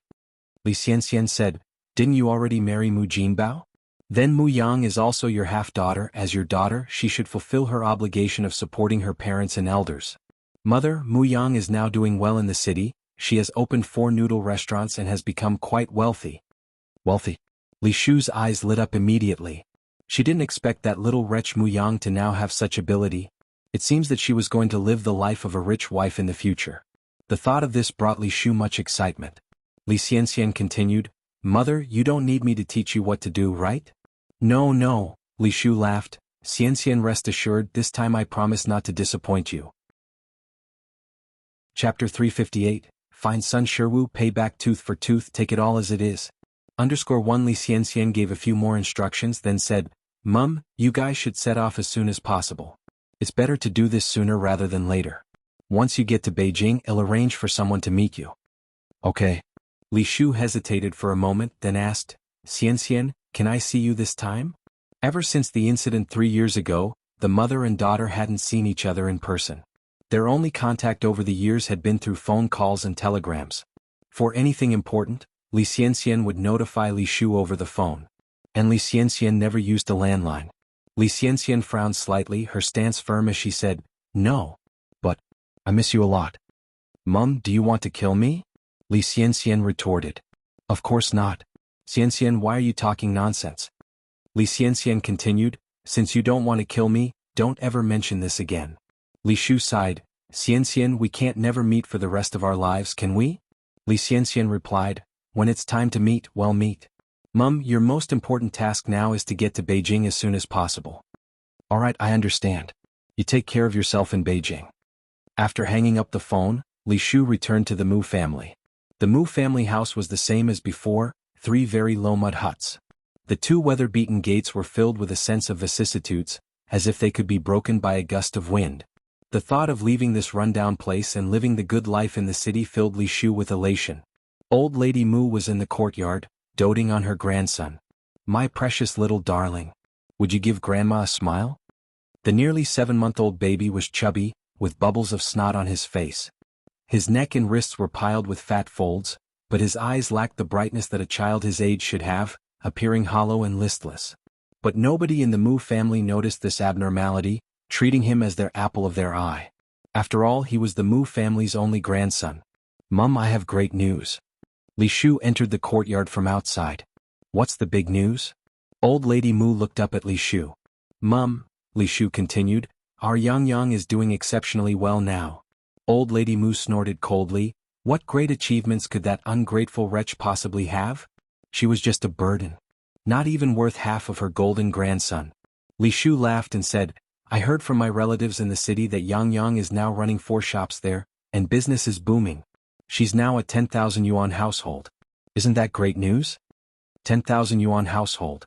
In this era, being a 10,000 yuan household was a very big deal. Often you couldn't find one in 10 villages.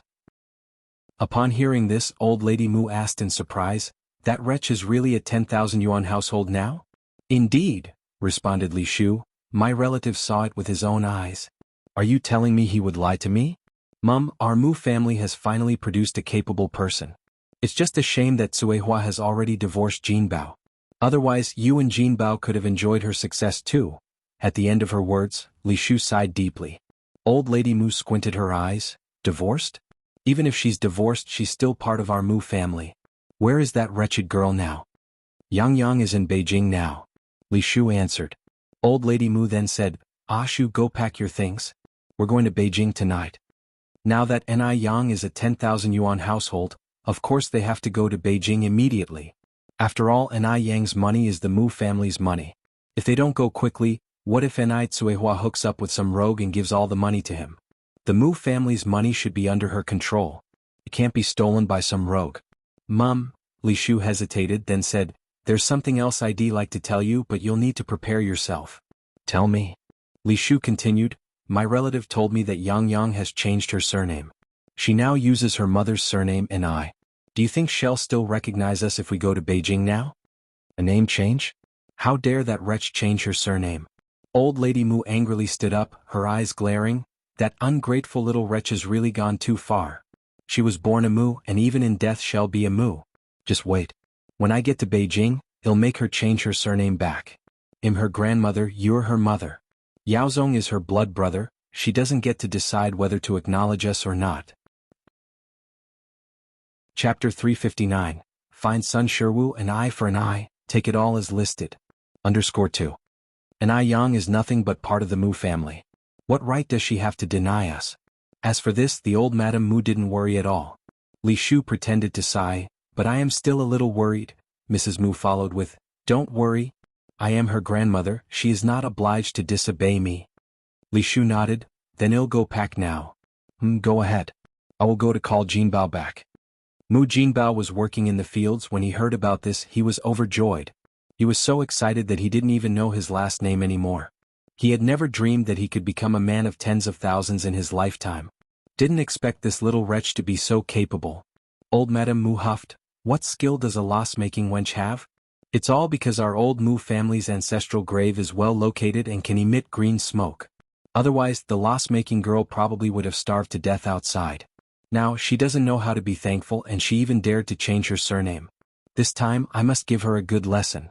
Otherwise, this little wretch might even move heaven and earth." Mu Jinbao agreed, "Mom, you are right. She needs to be disciplined." Li Shu said, "Mom, how should we split those 4 shops? I heard from my relatives that the shops have a good business and can make several thousand yuan a day." "Several thousand a day?" Upon hearing this, lustful lights appeared in the eyes of both Mu Jinbao and Mrs. Mu. "Let me think about it," said old Madame Mu, squinting her eyes, calculating. "Let's divide it this way. Yaozong will get 2, I'll get 1, and you 2 will get 1. However, Yaozong is still young and his shop will be managed by me for now." Old Mrs. Mu was a cunning woman herself. After all, Li Shu was an outsider. Mu Jinbao was a simple-minded honest man. Naturally, too much couldn't be given to Li Shu. What if Li Shu took the money earned from the shop and secretly nourished another man outside? All the money in their family belonged to Mu Yaozong. Okay, I have no objections. Although Lady Mu only gave her 1 shop. But sooner or later, those other 3 shops will also be hers. After all, Mu Yaozong was born from her womb. It's her womb which is creditworthy. Seeing that Li Shu had no objections, Mrs. Mu nodded in satisfaction. What the Mu family needed was such an obedient good daughter-in-law who could carry on the family line. "Mom, there is something I don't know whether I should say or not." Li Shu hesitated to speak. "Shu, you speak." Li Shu continued, "I think we should find a suitor for Yang during our trip and marry her off early, so that she won't covet our family's money. After all, our Mu family's money shouldn't fall into the hands of outsiders." Li Shu had already made arrangements with Li Xianxian. While introducing suitors to Yang, she would directly sell Yang to human traffickers. To let her have no place to be buried. All the better to get her out of Li Xianxian's way. Mrs. Mu nodded, "Shu, what you said makes sense." Li Shu expressed her concern. "It makes sense indeed, but what if Yang refuses? Didn't my distant relative get scared off by her last time?" Mrs. Mu shouted angrily. If that little wench dare to refuse, well, just lock her up. Not giving her any food until she agrees. The old ginger is always spicier. She didn't believe that little wench and Yang could be tougher than her. Then what about Sister Tsuehua? Li Shu continued.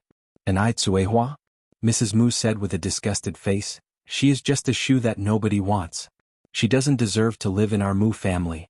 Once we arrive at Beijing, I will let her roll as far as possible. Mom, is it a bit too harsh for us to do this to Sister Tsuehua? Li Shu said. After all, Yang is her daughter no matter what. Mrs. Mu said. Mu Yang is our Mu family's seed. What does she have to do with that cheap bitch? If it hadn't been for that worthless woman who can't have sons, maybe our Mu family would be prosperous by now. That bitch Mu Yang secretly lives a good life outside while making our whole family living in the country suffer hardships. Ashu, you are just too kind to speak for them. Old Mrs. Mu had made her decision. This time after they arrived in Beijing, she would definitely make Yang understand that as a grandmother she wasn't to be trifled with. Chapter 360, Find Sun Shiwu, an eye for an eye, take it all as per the list. _3. Or else, Yang might believe that her grandma was just a papier-mâché figure. Mrs. Mu, whenever she thinks of Tsuehua and her daughter using Mu family's money to live freely and comfortably, was getting so mad that her liver hurt. The family of 5 took all their belongings and went to the county city overnight, but since it was late when they arrived, the train tickets to Beijing were only available 3 days later. So they had no choice but to buy these tickets. Yang had recently been busy with the customized member system of Ice Skin and Jade Bone. She wasn't aware that the people from the Mu family were on their way here to Beijing. Yang, someone is looking for you. Kuihua's voice came from the yard. Someone is looking for her? Who could it be?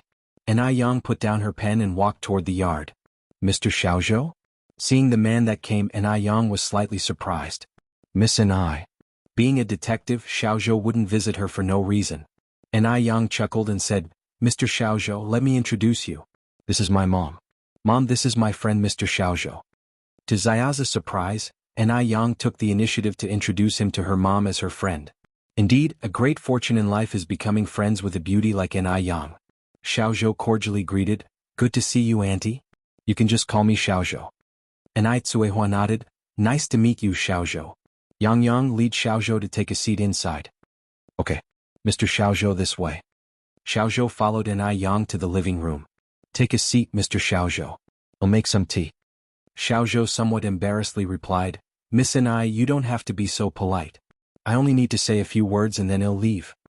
Yang smilingly answered, It's no big deal, just a cup of tea. It wasn't long before Yang came over with a cup of freshly brewed tea.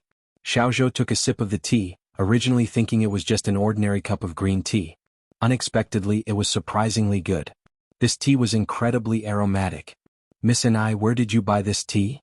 Yang replied, I roasted it myself.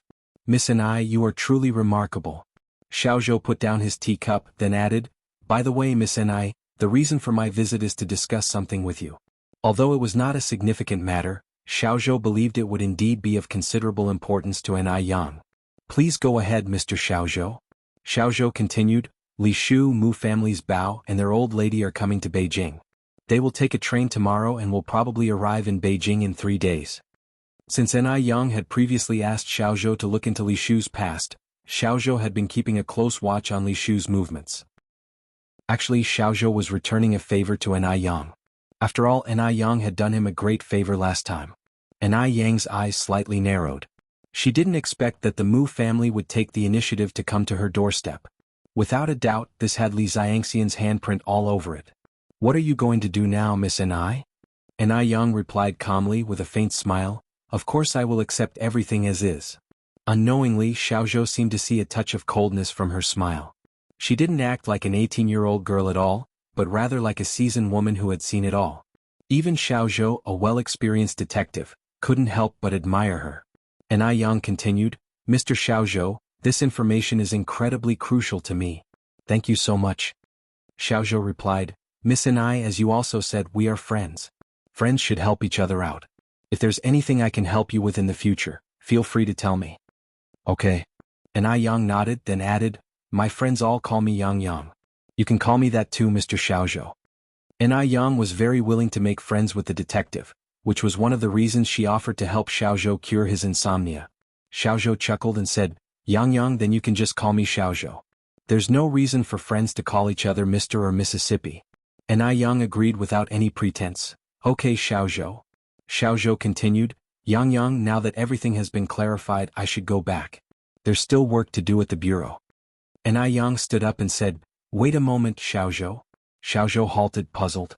And Yang came back quickly, carrying a large glass jar full of tea leaves. Xiaozhou, you like tea, don't you? This is for you. This is too valuable, I cannot accept it.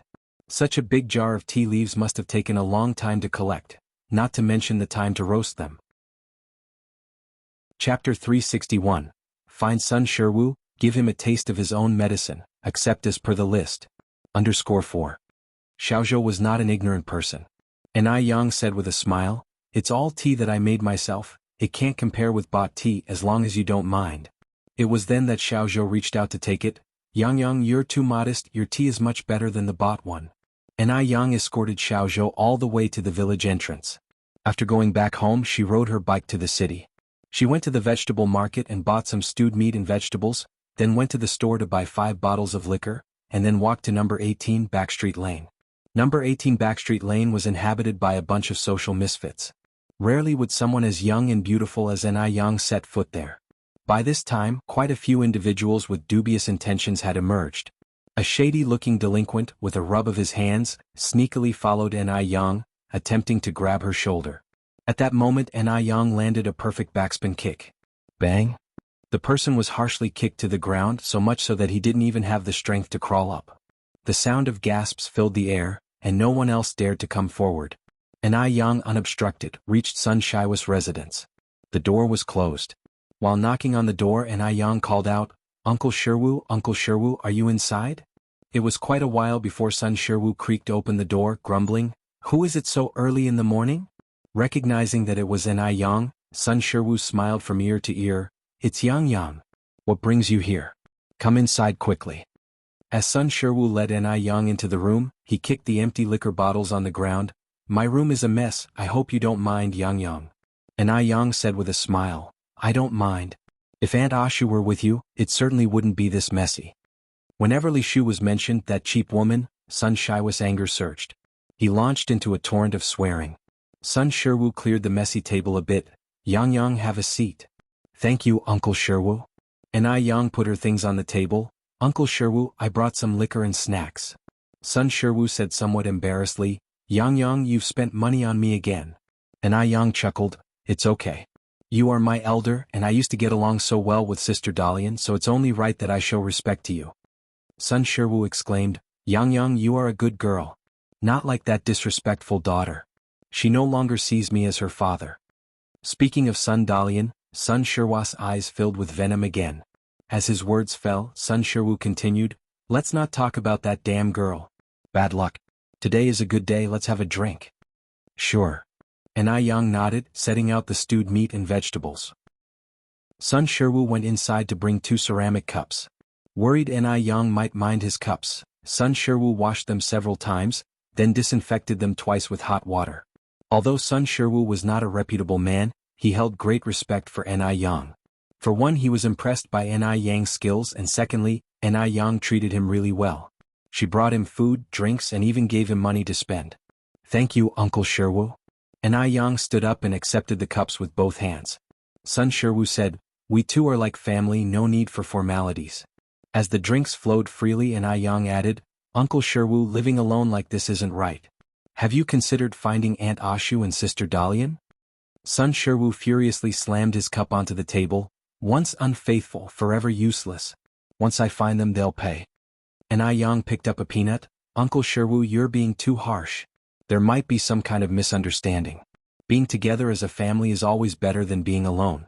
Besides, Sister Dalian has always been smart. If I can keep myself fed in Beijing, Sister Dalian can definitely do better. Just wait to enjoy the blessings brought by Sister Dalian. I don't even know where they are now, how can I enjoy any blessings? Sun Shiwu said, taking a big gulp of liquor in frustration. Yang laughed and said, Rest assured, Sister Dalian is filial. She won't abandon you. Sun Shiwu sighed. Why couldn't he have a good daughter like Yang? Uncle Sherwu, I drink to you. I believe that in the future, Sister Dalian will surely bring you happiness. Then let's hope your words come true. Yang, let me drink to you. In this manner, Sun Sherwu got progressively drunk and finally he tried to make Yang his sworn sister, starting to address one another as siblings. Chapter 362. Find Sun Sherwu, retaliate tit for tat, take everything exactly as it is. _5. Little Yang, listen here, your good old brother has had an incredibly lousy life, meeting a damned whorish woman. Burp. One day I'm gonna kill them all. Burp. Since they aren't letting me be, then I won't let them be either. Burp. Crash. The drink's glass falls to the ground, and Sun Sherwu collapses on the table, unconscious.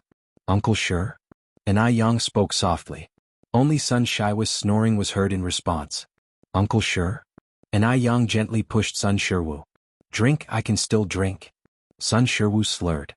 Yang slightly raised her eyebrows, took out a 100 yuan note from her pocket and placed it on the table, then turned and left. After leaving the back street, Yang made a round of the local noodle restaurant and milk tea shop.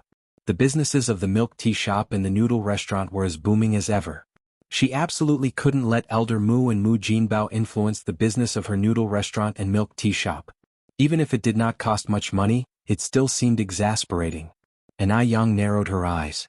After leaving the noodle restaurant, Yang went to Xiaoza's detective agency. Xiaozhou was a detective, there's nothing he didn't know unless he didn't want to. About an hour later, Yang left the detective agency. On the other end, Li Shu, Mu Jinbao and their group had already boarded a train. Perhaps the air inside the train was too stuffy. The moment Mu Yaozong got on the train, he began to cry incessantly. He made so much noise that none of the passengers in the carriage could sleep. Grandmother Mu cradled Mu Yaozong, her whole demeanor was incredibly affectionate. Grandmother's good grandchild, don't cry. Once we get to Beijing, your grandmother will take you to live in a mansion, eat delicious food and drink spicy things. Let's just endure it for a bit longer. In the face of her golden grandson, Grandmother Mu could not help but present him the best things. Li Shu and Mu Jinbao were in the back seat, discussing how to run the businesses once they reached Beijing. The two even planned what kind of house to buy. After all, the Mu family was rich now and naturally they couldn't live too poorly. Soon the day passed. When Sun Sherwu woke up again, it was already the next morning. When he saw 100 yuan on the table, his sleepy eyes instantly lit up. It was 100 yuan. With these 100 yuan, not only could he drink alcohol, but he could also buy cigarettes. Sun Sherwu quickly grabbed the 100 yuan and went out. He exited the back alley ready to eat a good meal out. Recently there was a noodle restaurant that seemed to sell very delicious noodles at a not expensive price. Sun Sherwu wanted to try their noodles. Just as he walked to the entrance of the restaurant, he saw a familiar figure. Was this Yang? And all the customers referred to Yang as the boss. So Yang was the boss here? If Yang was the boss here, then she was really stingy. She made so much money every day, yet she only gave him 100. Did she think he was a beggar? Sun Shiwa's eyes flickered. Perhaps he could pull off a big one. Didn't Yang drink with him yesterday?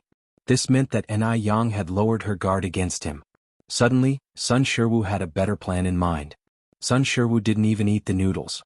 He took the money and went to a small illegally operated shop in the back alley and bought a rope, a hallucinogenic drug, a dagger and a mask.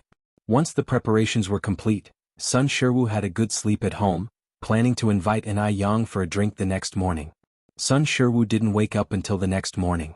Meanwhile, Li Shu, Mu Jinbao and Grandma Mu had just descended the train with the golden child of the Mu family.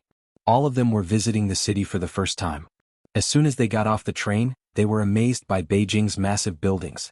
Li Shu exclaimed in surprise, "The city is so big, even larger than our village's cattle farm." Mu Jinbao said, "My God, that small car looks impressive." Grandmother Mu laughingly said, "Our family owns 4 stores now. We are surely making a lot of money. It's not a problem even if we want to buy a car or even 10. Mother is right," Li Shu said, looking very pleased. Grandmother Mu continued, "Shu, Beijing is so big, did your relative tell you where that slut Mu Yang opened our Mu family's stores?" Beijing was huge, and as they were all unfamiliar with the area, they feared it would be difficult to find Yang. Chapter 363. Find Sun Sherwu, repay in kind, accept everything as listed. _6. We have no such worries. My relatives will come pick us up soon. Mom, you don't need to rush. Li Xianxian had everything arranged and now they just had to wait here. That's good, Ashu, you always think ahead. Old Lady Mu nodded with relief. And Yang knew that Li Xianxian must have arranged for someone to pick up Li Shu and the others this morning. So he came early to the train station. From afar he saw Li Shu and Old Lady Mu standing among the crowd. The child in Old Lady Mu's arms must be Li Shu's son. The child had a dull look in his eyes, obviously not a normal child. Yang subtly curved his lips, scanning the crowd, and finally noticed two figures looking around. Finally, he held up a large wooden sign with the three big characters Mu Jinbao written on it. What a pity. No one in the Mu family could read. Yang slightly raised his brows, approached the two. Excuse me, comrades, are you here to pick up Mu Jinbao and Li Shu? Yes. One of them nodded. Who are you? Yang smiled. My surname is Ni. You comrades can call me Xiaoni. Mu Jinbao and Li Shu have already been picked up by their daughter, Mu Yang. I've already spoken with comrade Li Xianxian. You two don't have to worry. The two narrowed their eyes warily. So, you really discussed this with Miss Li? Certainly. Yang laughed. Dear comrades, why would I lie to you? It's a shame you came here for nothing. By the way, here's the departure fare given by Mu Yang for you. The money's not much, you can use it to buy some cigarettes. With that, Yang handed out 2 large notes. Upon seeing the money, their eyes sparkled. The Qianmen cigarettes only cost 50 cents a pack, 10 yuan can buy 20 packs. That's quite generous. The two took the money and left without questioning Yang any further. Who would lie for 10 yuan anyway? It's not like they're stuffed. Seeing the two leave, Yang went to the public telephone booth, made a call and said, "Hello." The voice on the other end was a slightly hoarse male voice. If someone were on the scene, they'd find that this voice belonged to one of the 2 men who just left. The person on the other end of the phone didn't notice anything unusual. How's it going? Yang replied, Rest assured, everything is well arranged. Upon hearing this, the heavy stone in Li Xianxian's heart finally landed. Since last night her right eyelid had been twitching non-stop, she thought something must go wrong. Apparently she was overthinking. After all, Yang couldn't predict the future. How could anything go wrong? After hanging up the phone, Li Xianxian poured herself a glass of red wine to celebrate. Now she just had to calmly wait for Yang to be sold to the human traffickers. From then on, no one would stand in her way. She had also sent her work to the newspaper agency. Twin joys have come her way recently. The more Li Xianxian thought about it, the happier she became. After Sun Shiwu had prepared the meal and drinks, he locked the door and headed towards the noodle restaurant. From afar, he saw Yang rushing as if she had run into some trouble. Yang, what's wrong? Why are you so flustered? Sun Shiwu acted concerned and approached her. Yang's face looked unpleasant. Uncle 15, it's good that you're here. I have something to tell you. Sun Shiwu said, What is it, Yang? As long as Uncle 15 can get it done, I won't hesitate even if I have to go through fire and water. Yang stuttered, seemingly unable to spit it out. Yang, what can't you say to Uncle 15? Sun Shiwu blinked and suggested, Why don't you come to Uncle 15's house? Well, wine and dine and have a chat. Okay. Yang nodded, followed Sun Shiwu to his house. Sun Shiwu warmly invited Yang to sit down. Yang was no fool, she could tell that Sun Shiwu's warmth had turned sour. Her eyes swept across the room, noticing the ropes in the corner and the dagger hidden under the bed. She understood everything. Like father, like daughter. Both Sun Shiwu and Li Xianxian were ungrateful wolves that could never be tamed. Yang, have a drink? Sun Shiwu poured a cup of wine for Yang. The intense aroma of wine filled the air, mixed with a slight odd smell. Seemingly there's something wrong with this wine. Thank you, Uncle 15. Yang raised the cup, continuing, Uncle 15, I think I saw Aunt Ashu just now. Really? Sun Shiwu was so excited that he even dropped his cup. Where did you see her? Yes. Yang nodded, looking a bit embarrassed. But Uncle 15, you should prepare yourself because Aunt Ashu seems to what? Yang, just say it. How should I say this? Yang frowned, appearing at a loss for words. Yang, just say it.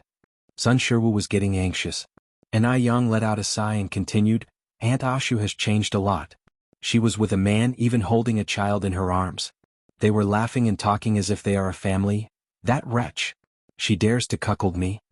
Sun Shiwu's anger instantly rose to its peak. Yang hastily put down the cup, soothing, Maybe I saw it wrong, Uncle 15, don't rush to get angry. People tend to make mistakes when they are impulsive. Yang, Sun Shiwu slammed the table and jumped up, his eyes red with rage. Tell me where that wretch and her lover are now. Uncle 15, may I ask you a question? And Yang continued. Speak. And Yang went on. Have you and Aunt Ashu got a marriage certificate? In the rural areas of the 80s, men and women typically marry with a banquet. Few have marriage certificates. Sun Shiwu shook his head. No. And Yang frowned slightly. If there was a marriage certificate, your relationship with Aunt Ashu would be legally protected. If she really messes around, she'd be severely punished by law. If not, it would be hard to deal with. If this gets out, you'd be at a disadvantage. From her appearance, it seems like she has already obtained a marriage certificate with that man, otherwise she wouldn't be on a train. A train station, huh? They'll go find that wretch and her man. Sun Shiwu stormed out. Chapter 364.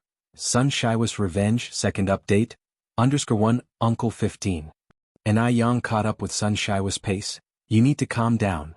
Having been cuckolded, how could Sun Shiwu calm down now? I'm going to kill those adulterous bastards right now.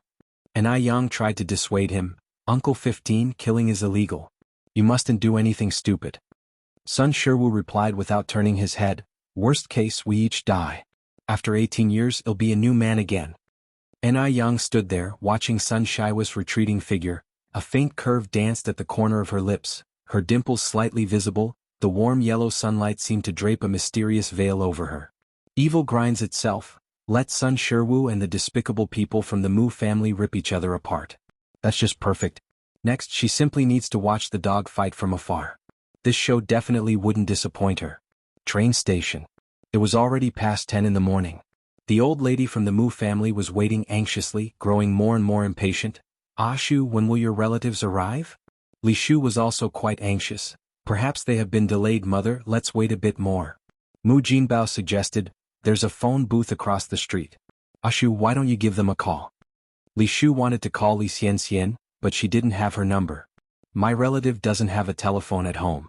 She always contacts me from a public phone. Mu Jinbao frowned. What should we do then? We can't just keep waiting. Continuing to wait indeed wasn't a solution. Li Shu thought for a moment, then said, why don't we settle down in a guest house for now? Madame Mu slightly frowned. We're already home. Why waste the money? Let's wait a bit more. Li Shu laughed. Mother, have you forgotten we're a family of 10,000 yuan now? Besides, Yaozong is tired. It doesn't matter if we adults suffer a bit more, we can't make the child suffer. Concerning her great-grandson, the old lady from the Mu family nodded. Then let's find a guest house. When Sun Shiwu got to the station, the four of the Mu family were just crossing the street towards him. They were all talking and laughing, presenting quite a warm picture. This scene deeply stung Sun Shiwu. His face turned the color of pig's liver in an instant. A sense of humiliation enveloped his heart. That damned woman. She really had a bastard child with someone else. Shameful. So shameful. She's thoroughly discredited the Sun family. Today he was going to rid the Sun family of this disgrace. If he didn't avenge this marital affair, what kind of man would he be? Sun Shiwu turned around and entered a nearby shop. When he came out again, he had a kitchen knife in his hand. He was going to kill the four of them. Only that could wash away his hatred. At the crucial moment, he suddenly calmed down. It was daytime and a crowded public space. Even if he did succeed, the police would catch him immediately. If he did succeed, that'd be something. His life for 4 lives would be worth it. But if he didn't succeed and the police arrested him, wouldn't that be doing the adulterous couple a favor? No good. He couldn't take that risk. He had to send all 4 of them to hell. So he had to plan carefully and make sure there were no slip-ups. Sun Shiwu squinted his eyes and quietly followed the 4 of them. Li Shu was a very alert person. She felt as if someone was following them from behind, but when she turned around to look, there were only ordinary pedestrians. Ashu, what are you looking at? Mu Jinbao asked curiously. Jinbao, mother, do you feel like someone is following us? No. Mu Jinbao shook his head. The old lady of the Mu family became frightened and held her great-grandson tighter, looking around. Is there a child trafficker trying to kidnap Yaozong? That's possible, Li Shu answered cautiously. There's a guest house ahead, let's hurry in. All right. The 3 people quickened their pace and entered the guest house ahead. When they got inside the guest house, Li Shu still felt uneasy, so she turned around to look outside again. Sun Shiwu quickly hid behind a tree. Li Shu squinted her eyes, puzzled. Was it just her overthinking? Li Shu turned around and 3 seconds later she quickly looked back again. There was still no one outside. Perhaps she was really overthinking. Only then did Li Shu walk inside feeling reassured.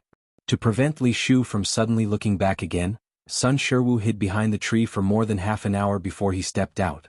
You cheap slut. Sun Shiwu spat on the ground. See how he'll kill you all this time. Sun Shiwu carefully examined the terrain around the guest house and confirmed Li Shu's room, before returning to the alley in the back street. When he returned to the alley, Ai Yang had already left. Sun Shiwu saw the food and drink on the table, and only then did he remember his original plan. Since he had decided to go for a big score, he might as well go all the way. The saying goes, fortune favors the brave. First, get rid of that slut Li Shu, then find a way to get money from Ai Yang and finally disappear. If Ai Yang didn't cooperate, he would kill her too. After all, killing 4 or 5, it's all the same. At this point, what does he have to fear?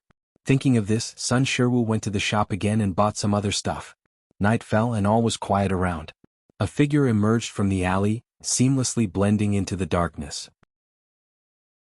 Chapter 365.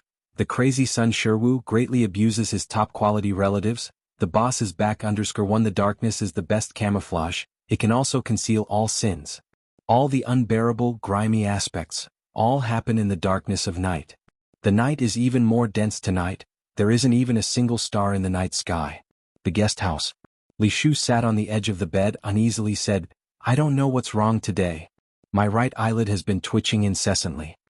Mrs. Mu laughed. A twitch in the morning signifies disaster, at noon wealth, in the evening ingots rolling in. This is a good omen. It means our family's days will get better and better.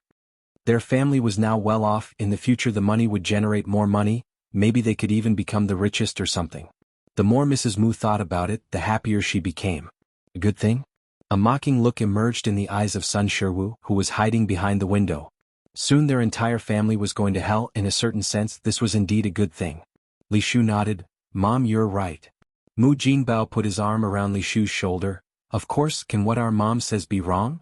Listening to the conversation coming from inside the room, Sun Shiwu clenched his teeth tight. His entire body was trembling. Bitch. But he didn't rashly burst in from the window. Instead he waited until the lights in the room went out and confirmed that everyone inside was asleep. Only then did he openly arrive at the front desk of the guest house. It's past 2 a.m., the prime time for sleep. The old man at the front desk was snoring loudly with his head down on the table. Old man. Sun Shiwu gently pulled open the drawer and spoke at the same time. The old man was sleeping soundly and didn't respond at all. Sun Shiwu then felt at ease. He pulled open another drawer and took out a large bunch of keys. Sun Shiwu found the key he needed, put the rest of the keys back and then swaggered inside. Li Shu and the others were staying in a double room, located on the first floor of the guest house.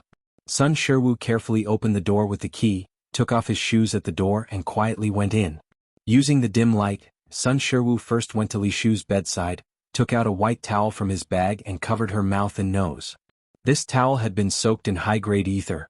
Only a dozen seconds were needed in the sleep to make her fall unconscious. After dealing with Li Shu, Mu Jinbao was next, then Mrs. Mu and finally the child.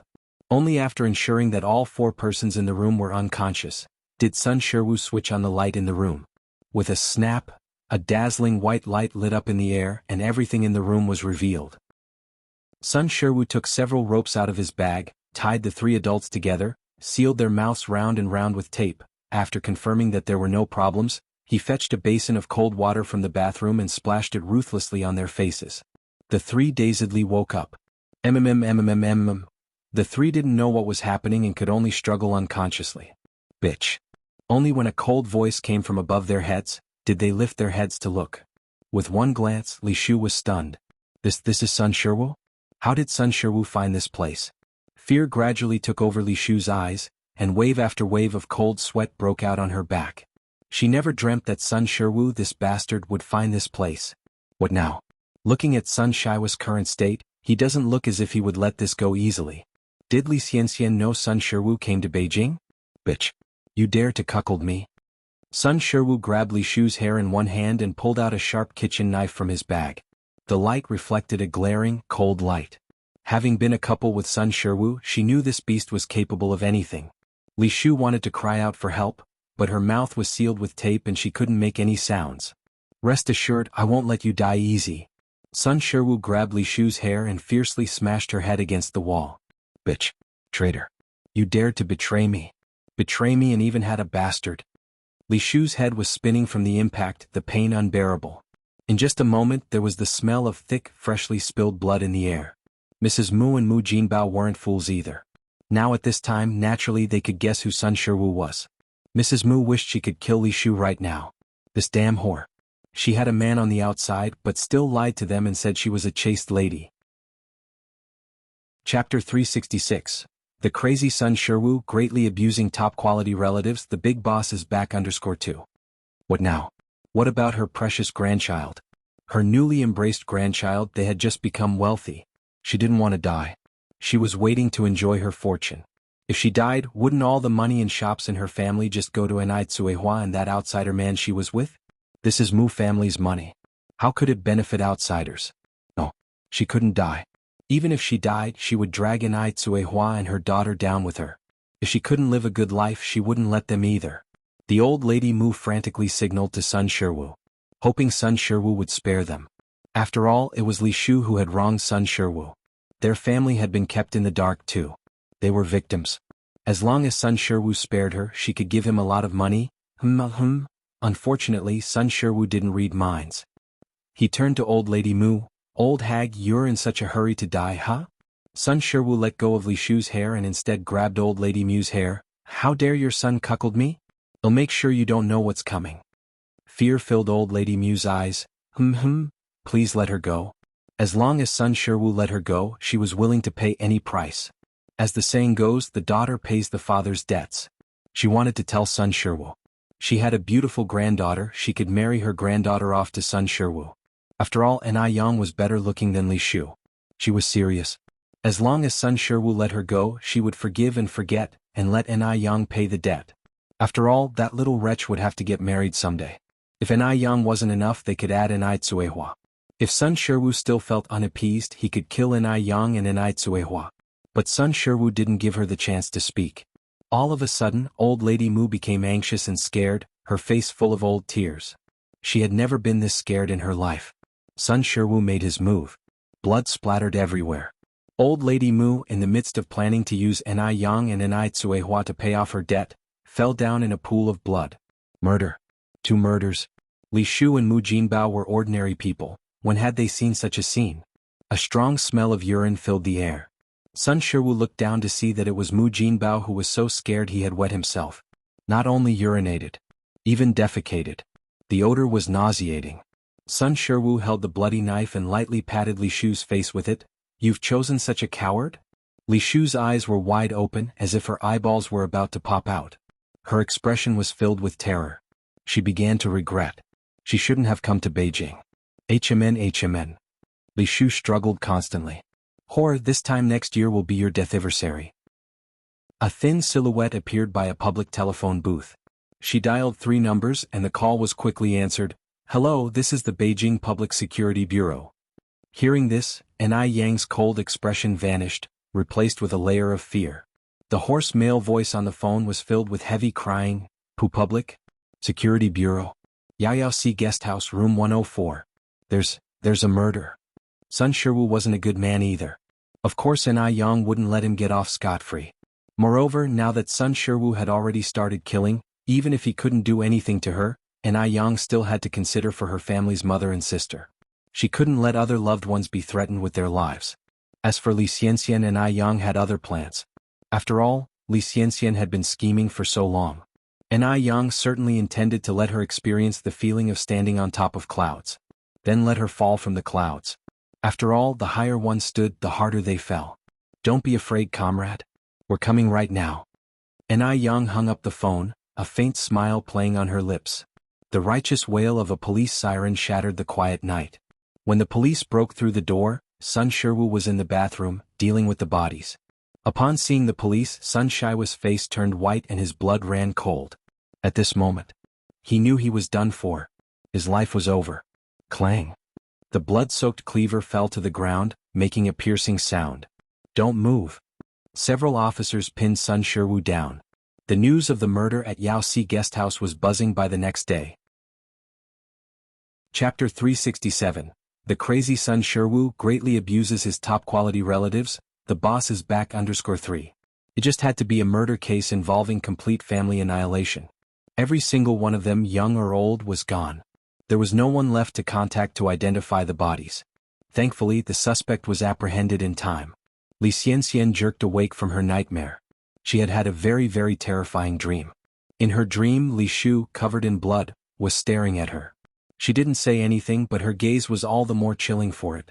That cold went clear to her bones. Even thinking about it now, it sent a shiver of horror down her spine. She felt the sunlight streaming in through the window.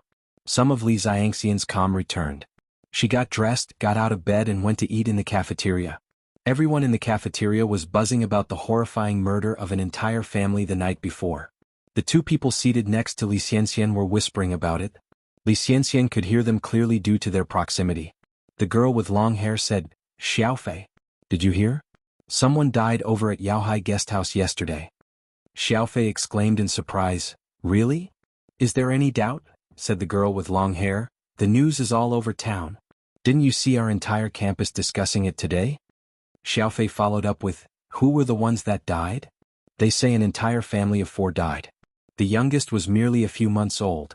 The oldest was a woman in her 70s, and there were 2 that were slightly young." At this point, Li Xianxian furrowed her brows. Coupled with the dream she had just woken up from, she had a sinking feeling in her heart. Could it be that the 4 people being discussed were Li Shu and the others? Probably not. Li Shu and the others had just arrived in Beijing, and they had no enemies. Moreover, they were currently with Ai Yang. Li Xianxian was already in touch with organ traffickers. As soon as Li Shu's affairs were settled, the traffickers would take Ai Yang away. With these thoughts, Li Xianxian felt somewhat relieved. She picked up a piece of green vegetable and put it in her mouth. Oh my god. Xiaofei was finding this hard to digest. Isn't this too horrifying? "You're telling me," sighed the long-haired girl, "the murderer is a totally cruel person, right? To think they would wipe out an entire family over some grudge or hatred." Xiaofei couldn't even eat anymore. Has the police found out who did it yet? If this keeps up, who would dare to stay at a guest house? The long-haired girl replied, "I heard the suspect's name is something like Sun Sherwu. I'm not too sure though." Sun Sherwu? Even though Li Xianxian didn't want to remember this name, she couldn't help but do so. She couldn't forget that father who was as evil as a devil. Wait, by rights, Sun Sherwu should be dead. When Li Xianxian left the Sun family with Li Shu, she had specifically lit a pot of coal and closed all the doors and windows in the house. How could he not have died from carbon dioxide poisoning? What on earth was going on? If the murderer was confirmed to be Sun Sherwu, then those who were killed were definitely Li Shu and the others. But how on earth had Sun Sherwu tracked down Li Shu? Li Xianxian's chopsticks clattered to the tabletop. All color drained from her pale face. If Li Shu was dead, so what? She had no connection to the Mu family, but if all of Mu family was gone, who else would keep Ai Yang in check? "Xianxian, what's wrong? You look really pale?" Noting that something was off with Li Xianxian, Xiaofei turned to look at her. "Nothing," Li Xianxian managed to squeeze out a smile. "I'm just a bit lightheaded, maybe because I was up all night writing." Even at a time like this, Li Xianxian didn't forget to keep up her image as a hard-working writer. Xiaofei said, "Xianxian, you're already so talented and yet you still work so hard, how do you expect the rest of us to live?" "Exactly," the long-haired girl agreed. Li Xianxian laughed. "Have you guys heard of this saying?" "What saying?" Xiaofei asked. Li Xianxian continued, "It's something I came up with when I was down on my luck. Don't laugh when you hear it." "Okay," both of them nodded, very curious as to what wisdom Li Xianxian had distilled from her misfortune. After all, Li Xianxian was famously talented in their entire school. Anything she said was sure to be thought-provoking. Li Xianxian said slowly, weighing each word carefully, "Children without umbrellas must run harder. I'm different from you. I have no parents, no family, no backing. The only one I can rely on is myself. Therefore, I have to work harder because only through hard work can I lead a better life." Chapter 368. The crazy Sun Sherwu greatly abuses his top-quality relatives, the boss is back _4. The child with no umbrella should try their best to run. This phrase may seem ordinary. But when you look into it, you can find it filled with life's philosophy. Very motivating. Li Xianxian indeed deserves to be a talented girl. Xiaofei and the long-haired girls admired, saying, "Wow, Xianxian, you are so amazing. If you become a famous writer in the future, Don't forget to give your old classmates a hand. Remember us when you're rich and successful. Li Xianxian replied softly, I'll rely on your good words. I'll work hard. I'm almost done eating, I'll go first, you guys take your time. After speaking, Li Xianxian picked up her plate and left. Li Xianxian, being an orphan now, found it inconvenient to verify at the police station, therefore she could only go to Ni Yang's noodle restaurant. If Li Shu and others hadn't died, they would surely show up at the noodle restaurant. Despite the situation, Li Xianxian still held a glimmer of hope. After all, the Mu family were the last bargaining chip she had. She hoped to see Li Shu and the Mu family at the noodle restaurant. God bless. Li Xianxian clasped her hands together. When Li Xianxian arrived at the noodle restaurant, she just saw the queued diners and employees but no one else. Thus, Li Xianxian went to the second noodle restaurant. Here she saw Ni Yang taking orders from customers. There was an old lady with white hair sitting in front of Ni Yang. The old lady looked at Ni Yang, her face almost breaking into a bloom. Who is this? Lady Shangguan? Ni Yang is really getting better and better. She managed to get in touch with the powerful Shangguan family so quickly. No wonder. Ni Yang could not possibly have opened up 4 shops in such a short time. Turns out she had so many helpers. She has been in business for so long and has only made a connection with the Mo family. She wondered what special means Ni Yang had used. Disgusting. Also, she didn't see Li Shu and the Mu family here. Could it be that it was indeed Li Shu who died last night? Li Xianxian glared at Ni Yang, wishing she could bore 2 holes through her. Just then Ni Yang, who was talking to the old lady, suddenly turned her head and locked eyes with Li Xianxian, her lips curving up slightly at a painfully slow pace. She was clearly smiling, yet Li Xianxian felt no warmth from it. Instead, it sent chills down her spine. Li Xianxian nervously avoided Ni Yang's gaze and left the noodle restaurant hastily. Walking down the bustling street, Li Xianxian gradually regained her composure. What was with Ni Yang's gaze just now? Could it be that Ni Yang also returned from the past? If that's the case, then it will be troublesome.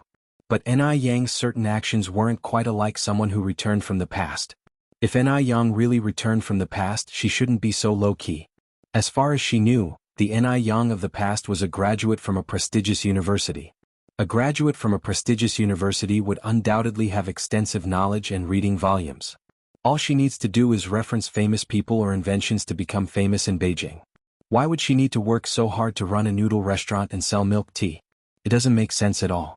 Regardless of whether Ni Yang returned from the past, she is a very difficult person to deal with. The death of Li Shu and the Mu family members disrupted all of Li Xianxian's plans. She felt all disoriented and it was unbearable. She didn't know what to do. This was the biggest predicament Li Xianxian had ever encountered in so many years. Time flew by and in the blink of an eye, a month had passed. During this month, Li Xianxian made great achievements in the literary field. She was now a successful writer. Even internationally renowned masters praised her work by name. This honor isn't something that just anyone can have. Wherever she went now, Li Xianxian was greeted with smiles and became the talk among all the teachers and students. However, Li Xianxian was wary about being complacent. Over this month, she was secretly investigating Ni Yang. Now that there was no one from the Mu family to restrain Ni Yang, she could only rely on herself. Ni Yang has already started planning for the second physical store of Jianghu. The second storefront will definitely be located in a large mall too. First, because of the high foot traffic, and second, because those who can afford to shop in large malls are always financially well off. Ni Yang is a businesswoman, her first consideration is always benefits. With Jianghu's good reputation and high sales, and thanks to Zhou Hua putting in a good word, Ni Yang was not worried about not being able to rent a shop. While eating dinner, Ni Qingui handed Ni Yang a document. Yang, this is what Sister Zhou Hua asked me to give you. Have a look at which mall you want to open your branch store in.